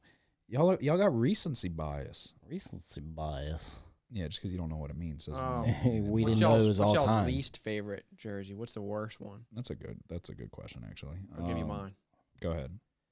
The fucking the Rams jerseys. Oh, the Current ones? yeah. Yeah, they're trash. The yellow Throwback Ram. Rams. Throwback Rams. Or I say throwback. what? Really, like Kurt they Warner? tried to, like Marshall Falk, Kurt Warner. Yeah. So what they have now, they tried to go back to a throwback. like the original, like Eric Dickerson. Yeah. No. But the early 2000s St. Louis Rams, those were dope. The navy with the gold. Oh, yeah. Those were dope. My least favorite would probably have to be, people go crazy over them. I don't fucking like the Patriots Reds. I think they're overrated. Oh, I like those. I think they're overrated. The old school one I think they're massively overrated. They don't do it for me. with the white helmet with the guy with the football. If I really had to, the Steelers, the honeybee. Yeah, I hate that one those. as Those well. are so trash. That's a good. those. So worst one. trash. You I like kind that of one? like I kind of like the Buccaneers creamsicle. Oh, I know what you're talking about. You don't know what I'm talking about? No, I know what you're talking about. Those are kind of dope. You gotta. But I don't know. Baby Blue. No, I don't. Talking Yeah, about the Dolphins. Do y'all know what he's talking about? It's Yeah. the Dolphins like home jerseys. where they wear Teal? Yeah. Okay, Yeah. teal. Yeah. It's not baby blue, but yeah, I Here we knew what go. I knew what he meant. Nick, I mean, come on. Well, it is. No, I didn't. It I is had a to make difference. sure. It is a difference. Baby blue and teal are not the same. They're Teal not is the a same, teal but is they're a both mix blue. of blue and green. Yeah, baby No, blue's they're not like blue. They both teal, have blue in it. Yeah, but one has green. You know in what he it. means, in other words, No, when he no. says baby blue. No, you don't. Teal. No, you don't. It's like when the, The color. sky has never been. It's like teal. when the real color's scarlet. When you say red, you It's mean not even scarlet. Close. It's not even close. It's Come on. not even close to the same thing. yeah. If the sky was teal, you might as well just get on your knees and accept it as being over, bro. You lost me on that one, bud. All right. I'm not following you. Um, I'm talking about the end of the world, Joseph. I don't know. I mean, I would Still think more almost. red. Red would be a little more alarming. Well, it Um, would turn red shortly after that. So teal's the sign. Talking about the Yeah. end of the world. All right. We're over 2 hours and 20 minutes here, so we got to wrap this up. I don't really have much else. You got anything? No. You got anything? Good luck. I think you owe some people an apology with the quarterbacks. But you might be right this year. This is a huge week for Justin. Would you agree? Yeah. You should be telling yourself good luck. I Tell yourself good luck. Good luck, Justin. Okay, there we go. That might be the turning point right there. You got anything to say before we go? You think you're going to carry on a third straight positive week? I'm gonna keep going with 3 picks in college, just like he's doing. All right, episode 126 of Big Easy Bets is in the books. College football week 5, NFL week 4. Any games that we did not touch on, you can reach out to us. Like I said, follow us on Twitter, follow us on Instagram, but most importantly, go subscribe to the YouTube page. If you're just a podcast listener, but you would prefer to watch, you have the capabilities now. 8:30 Sunday morning, make or break for the Saints. Your lock of the week. I'm on it. I'm on the under. Y'all have a good one. Who dat? The house always wins. Keep it. Play long enough, you never change the stakes. The house takes you. Unless, when that perfect hand comes along, you bet big, and then you take the house. I've been practicing this. A little bit. Did I rush it? Felt like I rushed. That was good. I liked it.